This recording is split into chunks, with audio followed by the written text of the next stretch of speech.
IRFM wishes to advise that the views expressed on the Cutting Edge are not necessarily those of the company. If you have fame, and if you think you're supreme, and if you have power, and if you're hot, you're not saying nothing till you're Irish.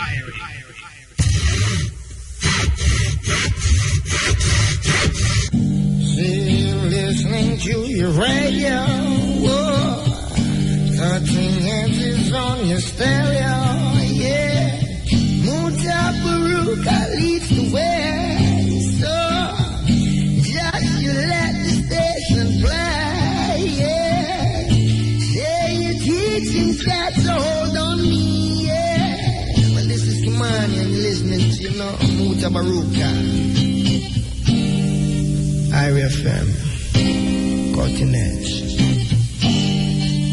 Whoa.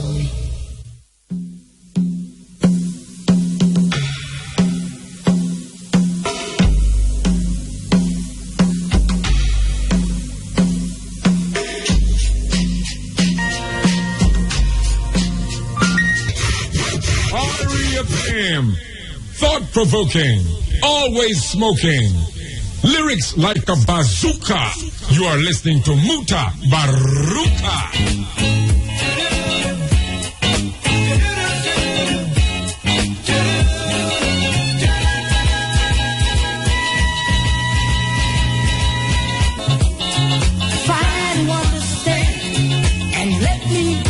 Yeah, good night. This is the Cutting Edge and IRFM Day. I'll be there next Wednesday. This Wednesday is in January and we'll start countdown already. Imagine that Christmas soon coming. 2015. Christmas soon just round the corner. Anyway, you might be wondering why we're playing that song. But for those of us who know and those of us who know about the music business and things, know that you have a brother named King Sporty. King Sporty lived in Florida for years. And King Sporty passed away. Now, we realize that this year passed away, so the year start out now with the first casualty of death from a Jamaican artist. King Sporty spent most of time in Florida, but he was very influential in the music industry. For those of you who don't know, him actually helped to write Buffalo Soldier with Bob Marley. We're going to play a King Sporty version of Buffalo Soldier, but he was also married to a great soul sister singer, Betty Wright. You know that Betty Wright sometimes sits standing for Judy Moat in the I3. But Betty Wright is the woman will give like Clean Up Woman, them kind of big song from, some serious song. She sing love songs from them time there. Well, King Sporty passed away. And we just say, well, it's just strange that a whole heap of people not going to know King Sporty because they never the most time working at Jamaica. But we want to give you a little synopsis of who him is. As we say, is him right?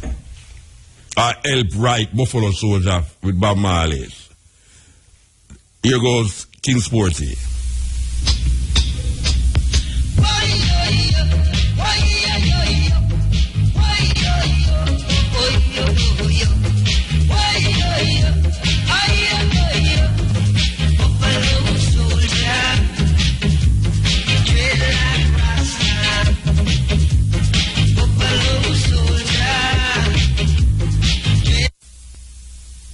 Something I go on with my things. Wait, how we are going? How we are going upon my things, Rasta? Anyway, King Sporty helped fashion that song, Buffalo Soldier, where Bob Marley make it a big hit on them albums. But, as we say, I hope one might not remember him, he used to David Coxon, in them days there. I actually know him through the same tune where I just play first. From them disco days, Thinking of You.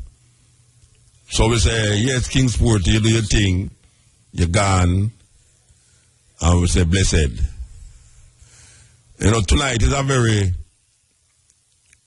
crucial night. We're going to say some crucial things, and we're going to play crucial things. You know, in November, we start play some tapes, so we think, say, the kind of make cutting edge what cutting edge is. And we play some tape. And we know, say, those tapes is the tapes a whole heap of ones grow up on. And a whole heap of one listen to and get very conscious of certain things. To the point where, you know, we want to heal up a sister in England. We heal her up the other night. Well, it's the other day we heal her up, you know, we heal up the other night, you know.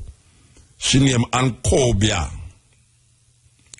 And she, as we said before, she is the one that make me know of cutting edge programs documented in my archives.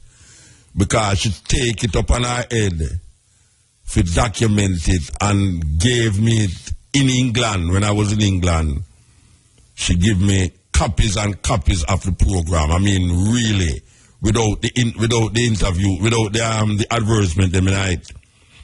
Well, we just got a email from her where she showed me the listenership on YouTube. And this is a scientific thing too. This listenership thing by Duke Bassey YouTube channel was published on the 24th of December 2014, which is just the other day, not even a month ago, which is like on the eve of the holiday night. I think we did on the radio that Wednesday night there. Wednesday 24th, 25th, no, how it go? I don't remember if 24th was the eve of Christmas. Yeah, of course, 24th was the eve of Christmas. So I say, on my birthday, I think, every time you hear about Christmas, I vex it up because I say, my birthday comes the same time, and I can't tell people say not the 25th of December, I'm born, but them keep celebrating my birthday on the 25th, and then make me forget that the 26th, I'm born. But here I know. She sent me a very interesting research. I don't know how them do it, but them people, they have them way to do it.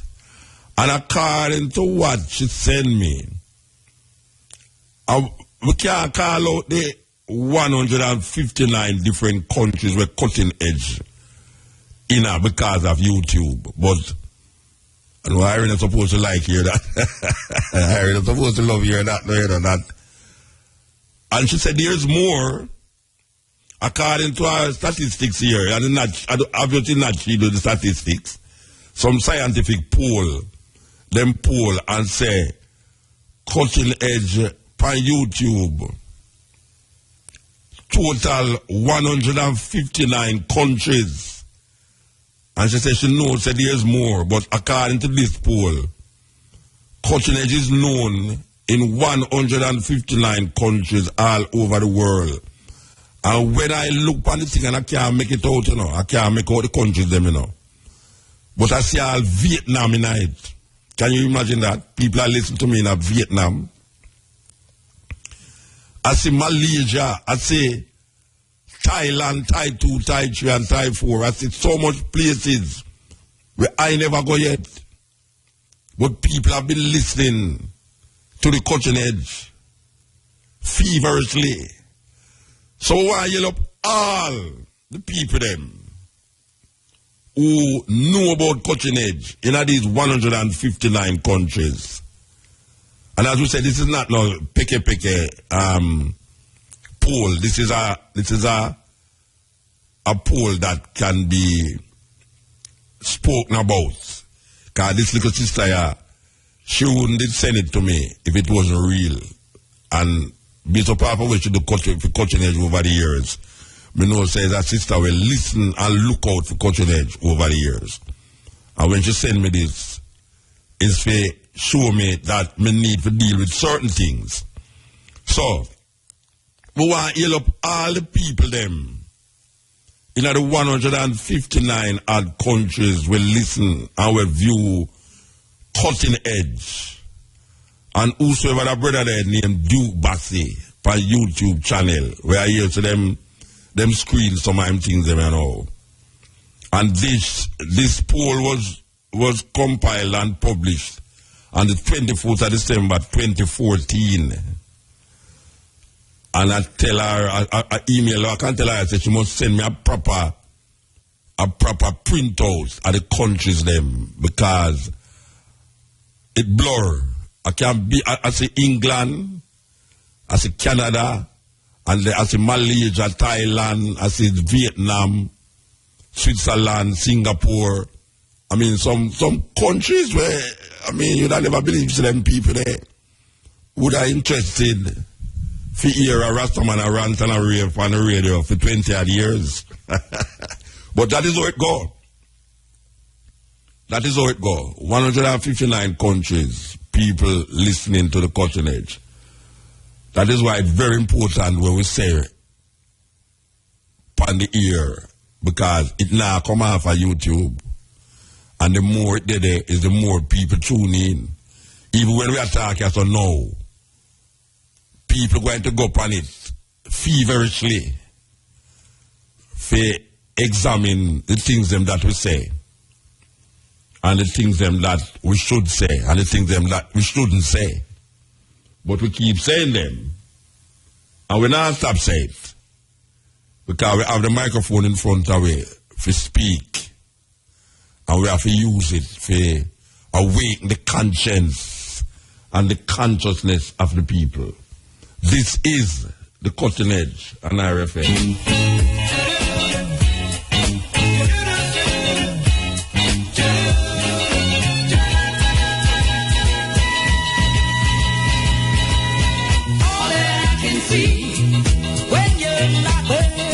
Yes, so as we say now, this is what we really want to talk about.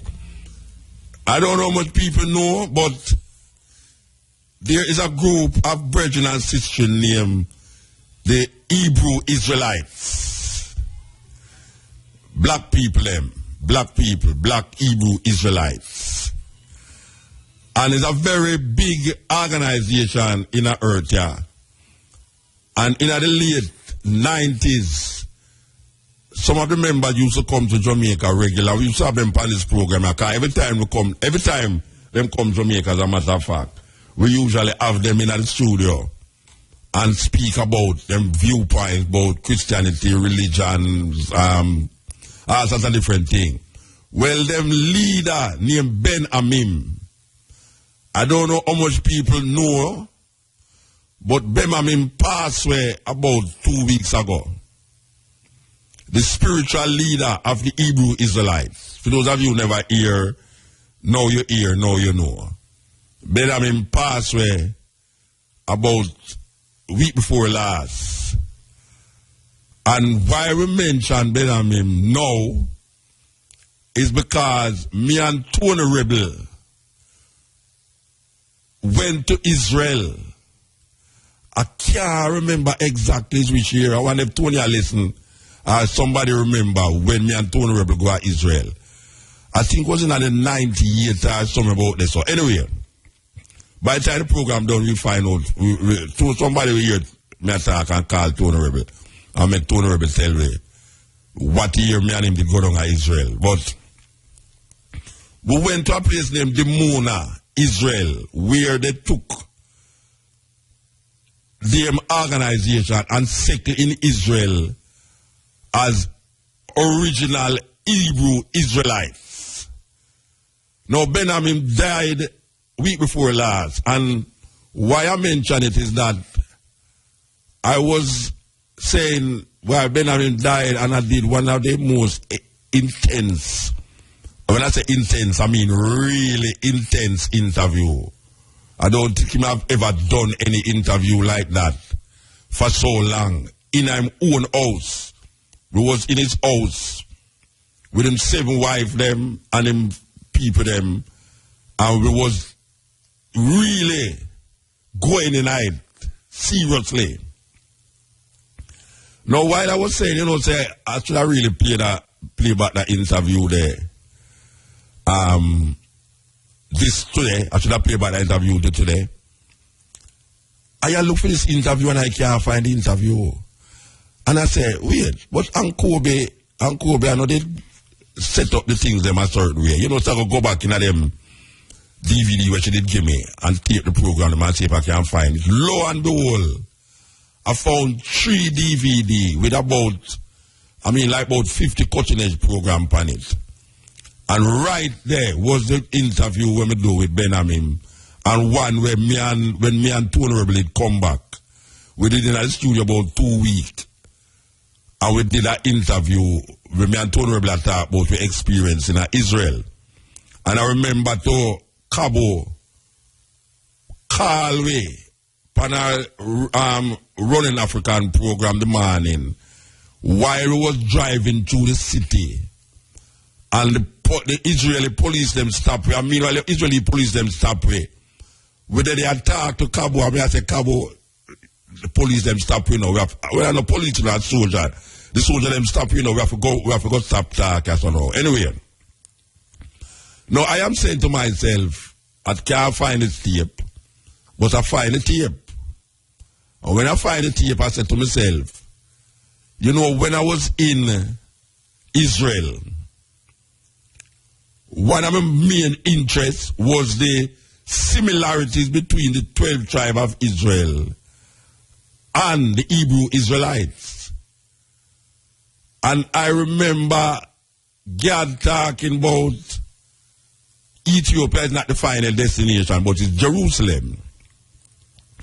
And I remember, I said, when I done Israel, and I said, why, you know, it's really a travesty that 12 tribes have a big organization like 12 tribes. Them never do anything substantial to bring this reality to fruition like all these Hebrew Israelites. Considering the 12 tribes was before them, because 12 tribes was Ethiopian World Federation Charter 15 when we did go there from school days. At Davis Lane, it was Ethiopian World Federation Charter 15. Until God realized that the Charter 15 was legitimate. Him going at the Bible and come up now with the 12 tribes of Israel. Okay, so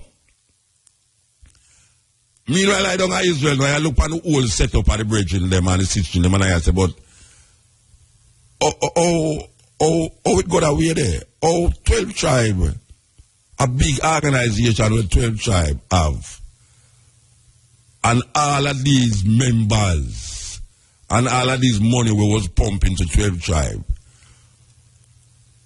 You can't even say, them don't have a school or a little shop where them can help the members them. And we go to Israel, and we see this group, the members, which was like about 3,000 strong when we go down there. We used to have 6,000 of them down there now. This man named Benjamin could have set up the group where they make them own clothes, because everybody down there wear, ironically, West African outfit, even though they did not Israel, but them actually wear African clothes and they make it themselves. Them have them own school. Them have them own tofu factory. And them is vegetarian. Them is vegetarian. Something where you them when we just go in a 12 tribe, you could have never talked about vegetarian thing in a 12 tribe. Man want run you out if you can talk about vegetarian. I know where you eat. And this and no food doctrine. And on the food doctrine, you tell them about, you tell them about something. We're good for your structure, your system. But through them so inner them, whatsoever them inner, it was very difficult for them move from that. Plus, the Jesus doctrine was very conflicting with the hardcore Rastafari movement, especially the Nyabingi house. The Jesus doctrine was something where 12 tribes bring out amongst the middle class youth them in a Jamaica who couldn't really deal with the hardcore Rastafari blood and fire. But them could have really recognized themselves in our doctrine where I tell them about the Bible about Jesus Christ and Haile Selassie. And God was very instrumental in drawing out a whole heap of middle-class youth to come wear a red, gold, not locks, but wear red, gold, and green tam. So when you see a 12-tribe meeting, you see red, gold, and green tam just pretty up the place. Now, the difference between Benhamim and there's a lot of similarities. The similarity of recognizing Jerusalem and recognizing the Lion of Judah as a spiritual manifestation, while God have a saying in a 12 tribe, and people usually, if you know a 12 tribe thinker by him greetings. Him say, greetings in the name of our Lord and Savior Jesus Christ, who has this day revealed himself in the personality of Emperor Haile Selassie I. Now, a whole heap of people don't recognize that when it say Jesus Christ revealed himself in the personality of Haile Selassie, it's not telling you that Haile Selassie, the man, is Jesus Christ. Him just have the characteristics of this man who 12 tribe claim to be the person who will save the world and him going to come back. In other words, God philosophy is based upon the Christian philosophy, where Jesus Christ dead and him going to raise again and him going to come sit down upon the throne. But it's just a time and a time before him come sit down upon the throne. So them try to protect the idea of the throne that Haile sit down upon, but knowing say Haile Selassie is, according to freedom doctrine, Haile Selassie is not the last emperor. Now, I have said this to say this, that here I am now saying I'm going to play this tape, and someone now is telling me that if I did hear running African, now true me I do answer other things, I know, believe you me I go to my bed at some serious hours, I go to my bed, you know, with this whole heap of play out business now. I say, no. I say, yeah, she play an interview with she do with God. I say, yeah, oh, yeah, I know that interview there with God. I say, ratted, what's that thing this? Here she playing this thing with God, and me now, I figure out, say, me I go do. Me I go play Benhamim. And to me, where Benhamim them reach is where 12 tribes should have passed long time. 12 tribes should have passed out Benhamim and gone further than that. Now God died, Benhamim died. But when you look on the work, because it's not just going to Jerusalem, but actually taking a claim in Israel. These brethren take a claim in Israel that the government of Israel have to recognize them as legitimate Jews. Them claim black Jews. So them decide, say, them go to Israel and them go land in Israel, even though them have nothing, and them claim themselves to be Jews. And you know, say, if you land in the airport in Israel, you know, and declare yourself a Jew, right away, you know, it's very easy for you to get citizenship, you know. And the government put them on a piece of land named the Muta, where it's like a desert place. And they have, it's like bomb shelter. And you're going to hear Tony Rebel talk about it. Because we're going to play 2 tapes tonight. 2 tapes we're going to play. We're going to play the one with me and Tony Rebel does a talk, bridging a talk frivolously in the studio. And we're going to play the interview what we do with Benhamim, now deceased, past. And we look at the history of 12 tribes as the biggest organization ever passed through of brethren who claim Rastafari and who claim Rastafari. And we look on the work, and even though people, you know, read the Bible 1 chapter a day, you know, Jesus Christ revealed himself in the person of Haile Selassie, send couple man, well not couple, but several man go Ethiopia, and that is it, because sending the people them go to Ethiopia and don't set them up in a way that they won't be dependent on others or the Ethiopian government is one thing. You see? So you cannot, you say you first send the most people go to Ethiopia. And then when you look on the presence of 12 tribes in a Jamaica, you recognize the presence of 12 tribes in a Jamaica is of no more significance than a club, a Brethren and Christian club, where really and socially, because they was intent of going to Ethiopia and looking for Jesus Christ to come back and sit up on the throne, or Zaro Jacob to sit up on the throne. Them never foresee that it would take more social movements and social things, create social things to come and recognize that you need just more than saying it's 12 tribes of Israel, saying you're going to go to Ethiopia and then go to Jerusalem, and saying that Jesus Christ is going to come back again. The difference between Benjamin group and 12 tribes of Israel, one of the differences is that Benjamin group don't accept the New Testament. Benjamin group consciously, even though they might quote things out of the New Testament, like myself, I will quote things out of the New Testament, but Benjamin group recognize from Genesis to Malachi. That is as far as them go.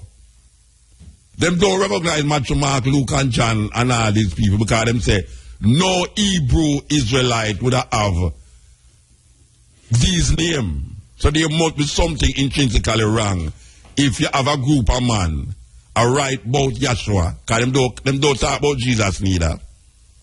Them don't recognize the name Jesus Christ. That's the next thing too.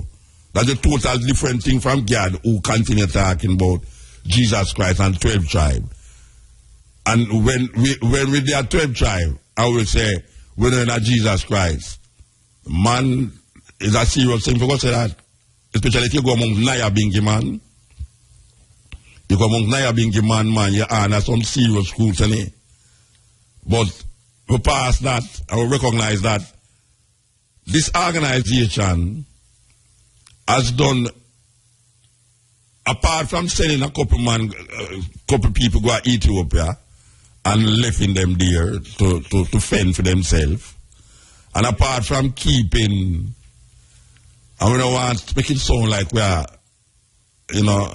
bash 12 tribe, but I'm just drawing a similarity between something that I go to Israel and say, from an organization that is younger than 12 tribe, that have the same, they wanted to do the same thing. Right now, 12 tribe is like an organization where we wait for the next holiday if we keep our next party or stage show, as far as me can see. And people vex with me now because I say that, but check it out. It's like 12 tribe now, it's just an organization where that's a wait for the next holiday if we keep a 12 tribe dance, 12 tribe party. But infrastructure, social things for the movement, social things for the organization is not put in place so that people can benefit from it, where the members who cannot help themselves will be able to be helped from the organization. And that is what we see in a Benjamin group. Benjamin recognized himself as Judah.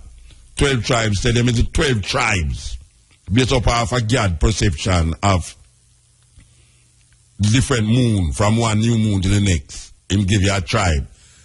Benjamin man them say, if them a follow the Lion of Judah, which is not Haile Selassie them a follow, but the Lion of Judah, them say, them is Judah. And that is ordinary original Rastaman, old-time Rastaman who read Bible. Them used to say, because them is sons of Haile Selassie. and Haile Selassie is from the tribe of Judah. Them also is from the tribe of Judah. Them never recognize the other tribe them as such. And that is what we see with Benjamin group too. So, we want to, first, we're going to play, alright, we can say for 5. Yeah, we're going to play. Wait, so we have advertisement them there? Yes. Alright, click that advertisement and then we'll play the thing with me and Tony Rebel.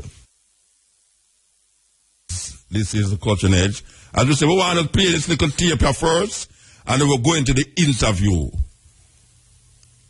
And we really feel good for know, say, we are connect the running African with the Cutting Edge in at least 25 anniversary, 25 years of IRFM, that we can go back into the archives and draw some tape where we play, where it make the program them be what it is. Just like how we did know, say, when Cabo did do that interview there with Brother Gad, it was the first time I'm going to do an interview so intense also. And when we did do that interview, yeah, when we go to Israel, the interview where we do with Benjamin was not done in Jamaica. He can never come to Jamaica yet. We go to Israel and go in our house and then set it up and we do the interview in our house. And that is not something where it's done regular. So these two interview is some special interview. And once again, we want to heal up the sister in England and Cobia. Believe you me. So we're going to play the one now where me and Tony Rebel in a IRFM studio talk about experience, but we're going to play R4 because it's a very light. It was 2 weeks we're having at the studio here attack, and we're going to play apartheid. Listen. Good night. This is the Cutting Edge, you know, the program that gives you esoteric truth. Yeah, program that shed light into your darkness. Stay tuned from now until 2. I'm Lallabella. You're wondering which new voice this is on IRFM. But I'm here alongside Mutabaruka to take you through until 2. Stay tuned. Yes. The one feel proud of himself, man. The one has accomplished the greatest feat in his life. Yeah, I want to give thanks be there. That was Lallabella, Tony Rebel. And this is Mutabaruka, where I take you through the PSs straight up. You understand? As we've been talking from last week, we've been to what they call the Holy Land. And we trod the trod. We have been in the footsteps of many, and we have been places where many did not go because we didn't go there as tourists. You understand? So we didn't have a tourist guide to show us what they want to show us. So we will take you to the places as we did last week and just hear the thoughts of Lallabella, Tony Rebel. This is the Cutting Edge on IRFM. Yeah, Cutting Edge. Yeah, man, Lallabella there, you know. You know, I spend the whole night to introduce yourself. Yeah, man, I must introduce yourself, but the people now that don't really know who this man beside you. So I make sure, say. Alright, this is the man called Lallabella there with me, and we're going to, as we say, carry through the pieces of our visit to Israel. Last week we could tell the people about the different places to go, but we never touched on really. What I never touched on was like the Mona itself, where the brethren them, the Hebrew Israelite brethren them, of them, the Hebrew Israelite brethren them, of them community. There is this community that we went, which is the main area where them said about 1,000 ones there. And just that area there alone, it's so much activities are going on. Because when we reach there, we see so much sisters and children, and you know, right in front of the community is school, you know, and them have them health food store on the same premises, you know, them have a thing where them feed children. Remember we go around where them say, them feed the children, them, and then them have the guest houses where them put me on the eye, you know. But it was very interesting to see the setup. You know, and you know, we never really elaborate on the setup, but how do I see it? The whole setup, you know. Well, most of the community as a model community for black people differently, because the love and the fellowship, what we see a kind of what we call a divine brotherhood. within the community. The way the people greet each other, the way them talk to each other, them talk with so much respect, and you know, they have so much respect for women, and you know what I mean. I love the whole fact that them make them own food, they make them own clothes, them have them own school. You know what I mean? Where them have them own teachers and everything, and send them youth. So to me, it's like, even though, you know, Israel is a place where different people fighting for the land, and you could have declared it as a war zone, and you know that is a problematic area. The people in the Dimona seem to be living, carve out a little them different. You know, it's like the unconcerned about what outside of them, and if you should have go to the moon and stay within the community, it's like an Israeli there. Because it's pure black people. It's pure black people right there, so, you know, and what interesting too is that more and more ones is coming there physically, you know, more and more ones coming from the United States. I find that a lot of Bermudans is there. For some reason or another. Bermuda, well, Virgin and sister from Bermuda, reaches so, but U.S. Virgin Island. U.S. Virgin Island. But you know, every day you can see that there's more and more ones coming in, you know. And the people from the people who in that organization, all of them not just live in that community, but neighboring communities, they like them set up other thing in different communities, because if you notice the day when the passport was there, it's like a whole lot of people, different from the people who come from the States, a whole lot of people where them tell us about them gonna live on the Kiefer and thing, you know. Well, let me tell you, say you have another set of people coming, but that was only 1,000, and them say it's 3,000 of them did it. Right. You know, so where we did that, it was like just a small portion. Right. And we really did it. Very interesting to notice to that. At the gathering, all of the families, each family have on the same clothes that day, because that was representing each family. So, like, all of the wife them, and the man, and the children them, one family that wear blue, and next one that wear green, and next one that wear multicolor. So, and each of them have their own tent. So you could have really distinguish the different families from that was nice. That was nice, you know. They're wonderful. Anytime you see a family, you know. Because you see a bridge, you see a little youth around. And you say, you look around, you see a man, you know, you see the father. You see the two wives, them, the three wives, or one, the dependent, and you know, say, well, that related to that family, you know. That was nice. I love that, you know. I really love that. This is the Cutting Edge on RFM, Dimona. Dimona is a place in southern Judea, what them call Judah, and that was where we spend most of the time. In Israel, just looking, observing, and seeing what was taking place. And there's a place, like the word means to rejuvenate. You know? When Benjamin them leave America and they were in Liberia, it's like when them come through and coming out in Israel, like the government just put them down there, let them feel like then they go and move, you know. It's like some bomb shelters. The place used to be really. A bomb shelter. Still there, Right, which part the net bar was a bomb shelter. Right. But right now they remodel everything, and trust me, all the houses properly put together.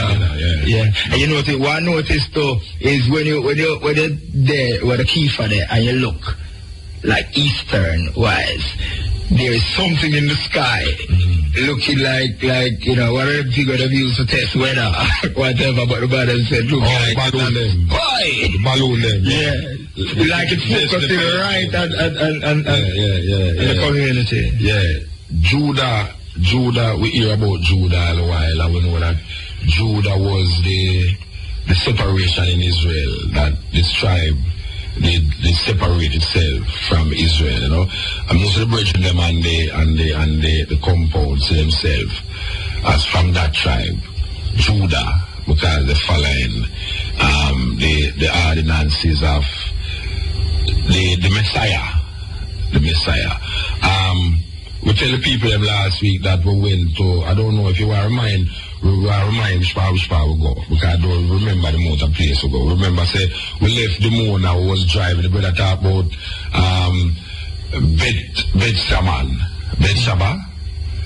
Bethsheba. Yeah, Bethsheba. It's the seven wells of Abraham. That was in that area. Bethsheba, 7 wells of Abraham. So remember that. Remember we drive Mount Sinai. Mount Sinai. Them show Mount Sinai. Yeah. When we drive, them show with this nuclear place. Where them say is a big nuclear place and nobody nobody's allowed to build anything near there. Well, that is further from the moon, because the moon drive go down. The moon are kind of in a desert. Yeah, it's really a desert. It's really. I find that most of the place is desert though. Most of the place we don't see a whole lot of trees. No tree at all, pure stone and gravel and thing, you know. Yeah. You don't really see. And then, you know, it's when I see the most tree, is when we drive go at the Red Sea, and we see the olive, not the olive, the date tree there. And I say that is the most clustering amount of trees. We are driving. Jerusalem kind of green too. Eh? Jerusalem green. Jerusalem. Yeah. But you know, I don't see no consistent greenery. It's like it's just land and pure land and just more land. In my head, it looked like in ancient time, the people who used to live in Israel did some destructive thing to the land. And one of the main things they think them do is cut down the trees. So is once a year them say rain fall down there. Rain flow the parts but the rain the fall. So I guess you could attribute the known trees to that, you know what I mean? Yeah. And the way we see to is that they must suck out the water out of the sea, so you have more land and less sea. Well, it was interesting to see the live sea when we went there, Muta. The hills, the mountain that surround. Yes, and you could have see the water marks and so forth. But remember the man, you know, we did walk go up on the hill. We had to shell on the ground. Like water the desert too? Yeah, you know, the shell. Come pick up a whole heap of shell and I say, we up here so the water the desert. This is like a distance from the sea, maybe about 2 hour drive from the sea. And you see like shell. You know, but you see the mountain, then you see the watermark really carve some impressions. But I think one of the greatest resources down there is the mineral in the sea, so them keep sucking it out. When the Israelis them find out that the thing was so valuable and the Americans them, it's like them just lock my ear at it. And every minute you see some big truck a pass with some farm of mineral, but the most important part, and I know the most important part of the trip to Tony was going to what they call the Dead Sea. The live sea. What we call the live sea. They love it. Me they love it. Yes. I love it too. And that man say, you see, when you hear Muta makes sense, I love it too. But people, let me tell you, cool the fuck. You ask me back your mud? You see your mud there. Hey, look at that. But people hear this now. You see Muta now, when him go down at the live sea, him ear say, him know for swimming now. But he was so excited that Muta choke off. Yes, and I'm going to tell you that the water there, it overly salt, like when that reaches their eyes, trouble, yeah. Me choking night, man. Me choking night, and me I tell you, man, me have to come out of the water and squeeze about 10 minutes. I choke night and I squeeze up me that for more water. Hey, you see when you can tell you, when you sweat. Yeah. And the sweat run by your skin and go in your eye, your eye start to burn you. You know see it. But like a pepper, right now police or weapon, now getting an idea either. Could I use that as tear gas? No, serious. Yeah, man. Yeah, if a man spray in your eye, man, you better hold your eye, man. Yeah, man. This is salt water now, you know. But about a minute. No, serious. Yeah, man. Yeah, if a man spray in your eye, man, you better hold your eye, man. Yeah, man. This is salt water now, you know. But about a minute. It's your mud, man. It's a television, you see. It's your mud. Tell the people say walk over snake to get some mud. It's on the internet, you know. So we walk through snake and scorpion to go for this mud, yeah, but here we know. We're back in the mud and we have everything with labels and everything there. The Dead Sea, what is it? Live sea mud. Well, the people that alright, live sea mud, but here we know. Well, why the people that know say this is a very ancient mud that was very therapeutic and is very therapeutic. Yeah, man, still because the people spend millions of dollars just to go to get a piece of this water and a little bit of this mud. We go across Europe, we go across America, we go in at the body shop and thing, and we see them have these jars of what them call the Dead Sea K. Where them say it open pores and pimples and everything. Well, watch out though. You see when we go for this here, the Israeli though. This are the real thing though, because the one hot spring we push down all of each other. Because when the Israeli go there, him say, the spring was right here. Where was the spring? And the earthquake moved it, and I say, boss, I won't do the rest of that. After you tell me, say, snake down here. And you know, so we in the dark, you know, because it's dark night, you know. When you look up a pure star, you see, you know. And I follow these two Israeli, I go for this mud. Right? And it's down here going on, it's pure stone. You go back, but the more you reach to the sea, is the sand, like stone, gravel, sand, and mud. So it's walk going on, and this Israeli said, Mutabaruka, you are very brave. You are very brave. And I said, why are you saying not very brave? He said, there are snakes down here. we said, brethren. So when I tell me, said, oh, he say, you the other one in front of me now. All you have to do is stamp your feet. And Mr. Bridget, they run. Me nah come here, so come mix me, bite me, you know, because me nah left the mud. So they say, I let's take it out. They must go to steal me and eat them rock. Because me a go down there. But Muta, you're braver than never. No, one of them stay up at the top, you know. He never come down there because I ended up at the top. Mutabaruka, you are very brave. This is very adventurous. Very adventurous. I mean, I say, yeah, but me now go back to Jamaica without this mud. Yeah. It's the most precious thing me go to Israel. But fine. Yeah. The mud. You understand? So, you see, when me and the virgin go down there now, because him tell we say him know a spring, you know. A hot spring down there, right? This is like, you set up over one side of the sea, and you see Jordan over the other side, right?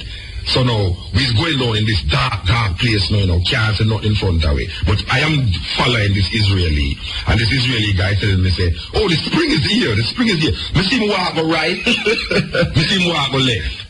Me say, brethren, spring was here. You laugh. He said, last week the spring was here. We said, they walked to the spring, brethren, the other one behind me. It seems as if the earthquake moved it. We said, brethren, watch out now. Me set up in the military because we see the earth crack still, you know.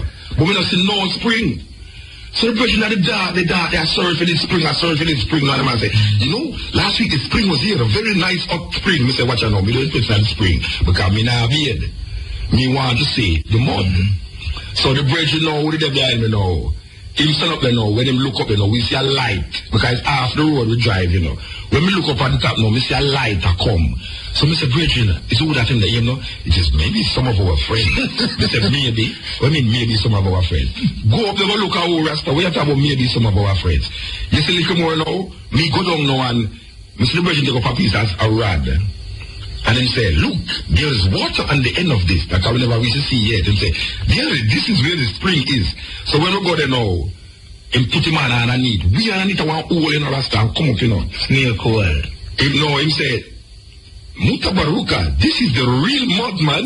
This is the very real thing. This is the real thing. Somebody say, you never see it there. You tell me, go violate it. The thing hot in our rasta. The mud hot, you know.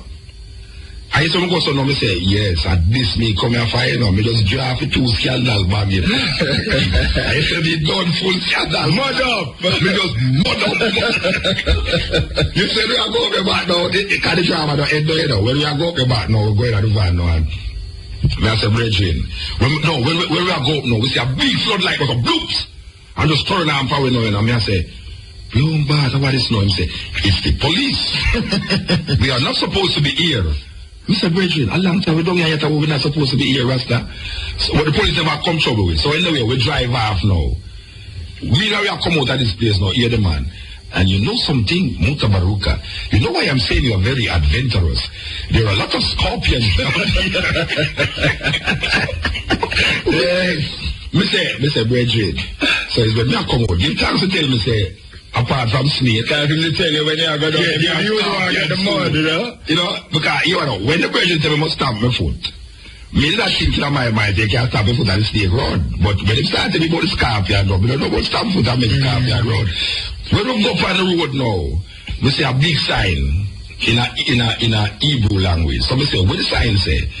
Him say, the sign is saying that this is a private area. We are not supposed to go there because it's a bomb, the bomb shell. You know, them plant the bomb, them at the ground them. That means, them know, the mine is a mine area. Mr. Wait there. This is serious thing I go on as well. Apart from snake, scorpion, if I was actually walking in a mine area, he said, this is within they try to escape over to the Jordan side. They travel to this, so the Israelis put the mine in there for the mining area. I say, okay, you see this morning when we come back and join you see this morning of all the mines and the snakes and the scorpions and the police lights and he got you forget this about that. I take a small contribution to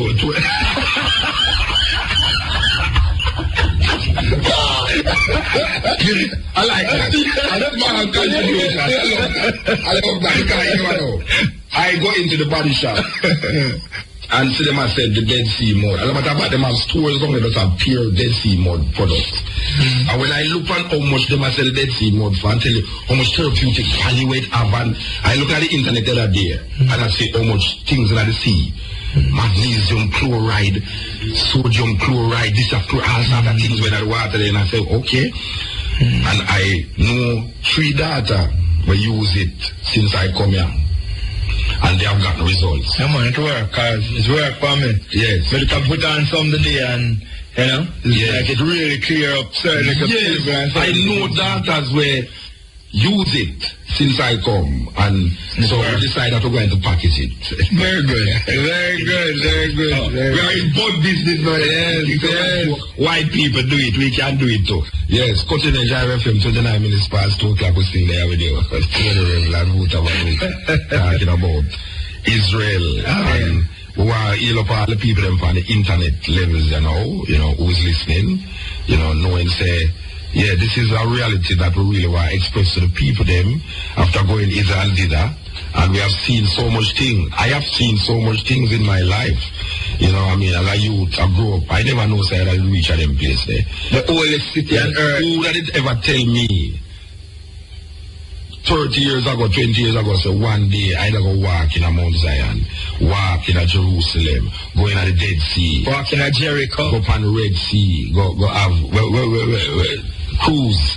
Would I tell I said about cruise on the Red Sea? You know, perform on the Red Sea, perform on the Red Sea, perform on the Red Sea. You know, go to Jericho. You know, would I tell I said I'd go to the Garden of Gethsemane, sit down on a camel. You know, yes. You know, who that tell I these things? Who that tell I say one day I'd reach the highest mountains of Ethiopia in Lallabella, looking at these things? Who that tell I say I'd reach in a Gondar, Bahadar, upon the River Nile? Who that tell I all these things? I never know say these things. And I give thanks. That these things come to pass for I in a lifetime, because I know the people dream of these things and die dreaming of these things. So I feel I am very blessed. Yes. Who did tell I say? How did it walk in the Colosseum where I look at Roman soldiers a fight, the gladiators a fight in this place, and I go stand up right at the midlight and say, so this is the Colosseum where all of these emperors of Rome used to sit and watch the lions eating the people them. This is the Colosseum. Who did tell I one day that I walk in the forum where the laws of Rome was made? Who did tell I one day that I walk in a St. Peter's Basilica in the Vatican City? I never know all this. I do it without shoes, though.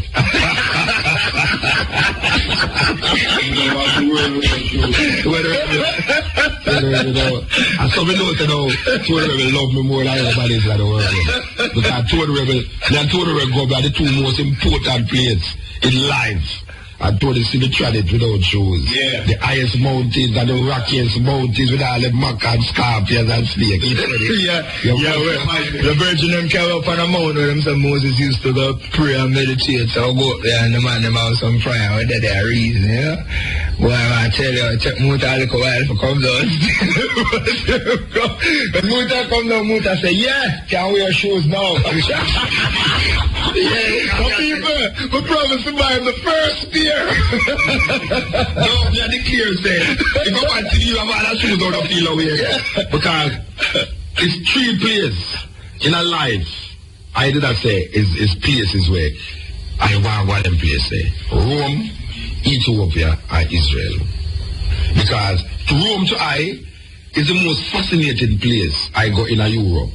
Because when I go to Rome, it's like it should just come back to me. You know what I see? And I see all the Colosseum, I see Mussolini, where Mussolini stand up and declare all of these things when I try to build a new Rome. You know what I see? I see all these places. The Vatican City. I go to the Vatican City. One day when we go to the Vatican City, we see the Pope come out, because every Sunday them come out and attack. And we go there, me and the musician them go there, go stand up and we listen to the Pope, the Sunday morning. The next place is Ethiopia. All of this are in a Rome. No shoes. I treading through Rome, Vatican City, no shoes. St. Peter's Basilica, we're going to play. Nobody never going to them places without shoes. Yet, me know that as a fact. Just like how we're going to Parliament the other day in South Africa, in a Cape Town. We're going to Parliament. Nobody has ever walked in that place without shoes. We know that as a fact. Alright. We go in the highest regions of Lallabella, Gondar, Bahadar, Addis Ababa, Shashamane, Sesesat, go on and need the waterfalls and all these places. And we are trying to them high mountains. Lallabella, they have to tell you, say, Mutabaruka was there without shoes. Yeah, man, it's true. We go in Israel. We go into Mount Zion. We go in the Holy Sepulchre. Stand up on the stone where them say, this brother here, the lay down pan. Jesus. We put your foot on it. Go down, man. We put your foot on it. Go down, you. No shoes. We walk in the highest Alps in Switzerland, where them call the Matterhorn, with snow-capped. Yes. So you know Tony Rebel. Spring, summer, autumn, winter, you're out there without shoes. So if I wear shoes, no. I want to tell you, the other day, a lady gave me a foot massage in Israel in a car. They're trying to treat the people that came up there. And the lady come and say, Sonia, you know, I was expecting a little more roughage. Muta, you know what it is for a woman to be massaged in the foot? What, 2 o'clock in the morning? No, I don't want to go like film foot was massaged. Yeah, but it is nothing like what people might want to think. This is I think you can't about what people but me, I don't care what people think. No, but listen, we'll make sure say how it is. No, but I'm massage we are talking about everything. That is what I say. Let me say what I They was giving us a reflexology. Right. Definitely use the company. They was doing the reflexology on our feet. Right. You know, so I don't mind that. I love that, man. You know, see. And you see the key for in Israel offer a whole lot of things. Yes. Because them have sauna, everything out there. Where the daughters them can go when them have pregnancy to make the pregnancy easier. Them have a certain exercise and all these things. Well, the more hospital too. Yeah, but we tried it. I mean, I know where we can go. You know where I go? Yeah. India. We want to go in Tibet, the highest Himalaya mountain, the highest region of the world, Himalaya mountains. We want to go up there, so because we hear some man up there walk on heights. Yes, some man up there, shamans. Yeah, we have to them man they walk on heights. We say, all right, we could save them trying to Muta, so no. Yeah, you know what? No, but yeah, we see it, we see it, and we say, it just make us more into Africanness. And we would have like pass that on to the people that know something to think about. Israel is cut off from Africa by a man-made thing named the Suez Canal. But if you look on the word Suez, if you turn it the other way, you get Zeus, which is really the god of gods in the Greek mythology. No, we have to decipher these things. Why is it that they would have... What is the meaning of Zeus? Suez? Is there the meaning to Suez? It's like when Lake him turn him name. Lake him name Michael James and him turn it around and call himself Lake him Simaj. Lake him Siraj is really Michael James turned backwards, you know. You know, see, and this is done many times to cover up. You know, them use it as symbols to cover up. Them always turn around the word and make it feel say that different thing. But if you turn it back around, Swiss, you get Zeus. This is what separates what them call Asia Minor from Africa. But we now know through understanding the geography that this place that them call the Middle East or Asia Minor is really Northeast Africa. It's Northeast Africa that was inhabited by black people, just like how Egypt today is in Africa, and we were taught, not taught, but we were led to believe that Egypt is somewhere unbelievable, somewhere out there, but Egypt is in Africa. True. We were taught, and we were thinking all the while that Ethiopia, Nubia, this place is so far.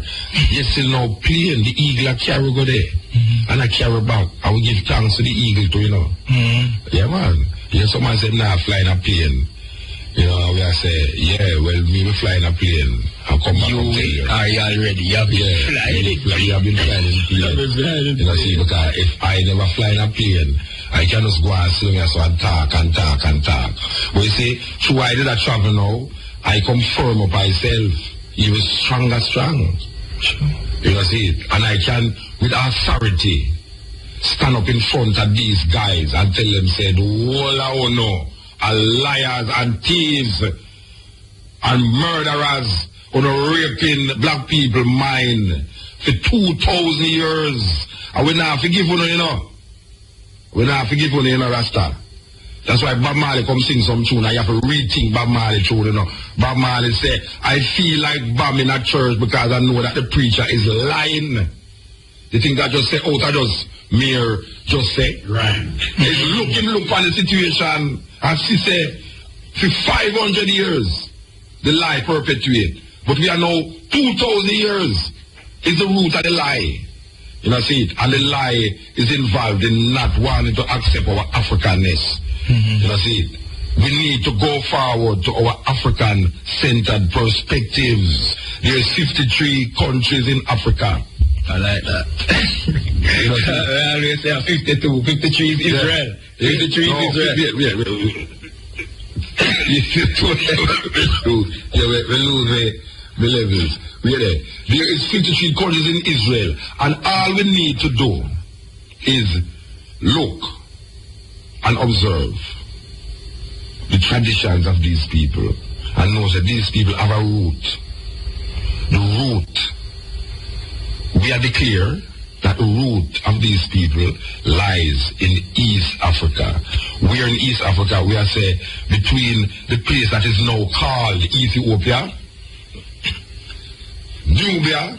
Ethiopia is landlocked by a place named Eritrea, which is still Ethiopia, at what you call the northeast section. And down at the bottom now, you have a place near like Somalia. And just right at that end, you have a place across the road named Yemen. And then you have Iraq. And then you have Israel. And going up the ladder, you have Lebanon, Syria, going right up Turkey. You see, we are saying that a lot of these areas, how we geographically look at it now is not how it was 3,000, 2,000 years ago, 4,000 years ago. It's not where it is still. We have said now that a man have to re-examine geographical locations. Geographical location means that little place that now called Ethiopia was not just that little part, because Ethiopia did stretch even into Yemen, even into Nubia. The Nubians were seen as Ethiopians. You know, see? So now we have to get out of this mindset now where white people come and cut up Africa. Then they cut it up more even in a conference they called Berlin Conference. We were going to read something by King Leopold did say when he was going to the Congo. Or try to kill all the whole of black people then. But when you examine how them use the Berlin Conference to cut off Africa, and then now you have a little place now, you have Gambia in a Senegal. All them foolishness there, you know. One big country, you know, but a little part of the country is Gambia. You know, see, white people go to India, one part named Pakistan, one part named India. Now you have Bangladesh. You know, see, them go now, them have looked out a road to India. And they end up in a Northeast Africa, arrest, and try to colonize, and then call it now the Middle East. Because this is where they must go. They must leaving from Europe, go into India, stopping at Israel, and then now say, boy, this is the middle region, or region, or middle of a journey. So the political situation is the Middle East. We have to re-examine these things. We want to say, give thanks for the years, give thanks to the rebel, for evil come, and we have a kind of bond between the two of us. No one say, we never travel go America yet with each other. You know, we never really going to the Caribbean with each other yet. But two major places that we really hold dear in our Rastafari tribe is Mount Zion and Ethiopia. And I must say that we have been there. True. So final word, Tony, I make we just give the bridge of the show. Yes.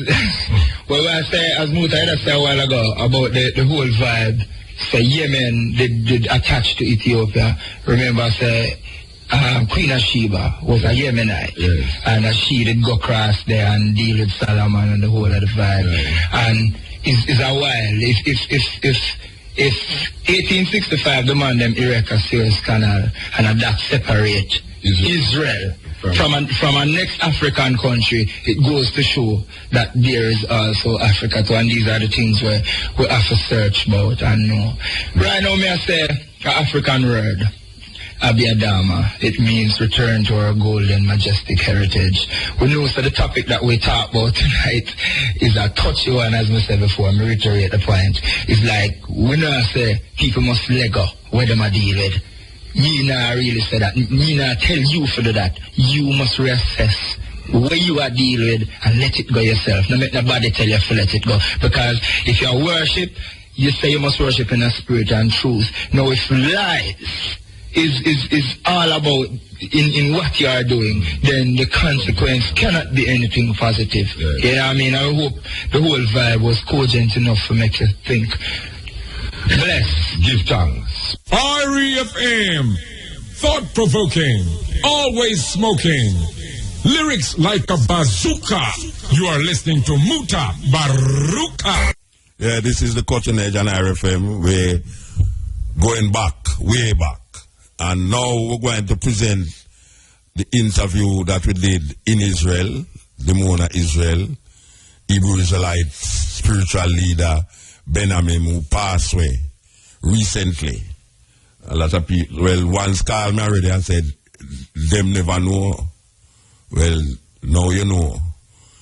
So here goes. While you listen to this interview carefully, carefully. This is the Cutting Edge on RFM. You know, for weeks now we have been promising you this interview that we did with Ben Ammi. Ben Ammi is the spiritual leader for the Hebrew Israelites in Dimona, Israel. And for those of you who have been listening to us, we did visit there, me and Tony Rebel, in May. We visited Dimona, and we had this extensive interview with Ben Ammi. We're going to play this interview that we did in Israel. In Israel, we were there in Dimona, I think 2.5 months ago, me and my brethren, Lallabella. We were there talking to Ben Ammi. Ben Ammi is a spiritual leader for the African Hebrew Israelites in Israel. I think it's about 3,000 strong, who has developed a community, a self-reliance community in Israel. You have heard us talk to some of their members when they visit Jamaica. We have developed a relationship and we were there with them.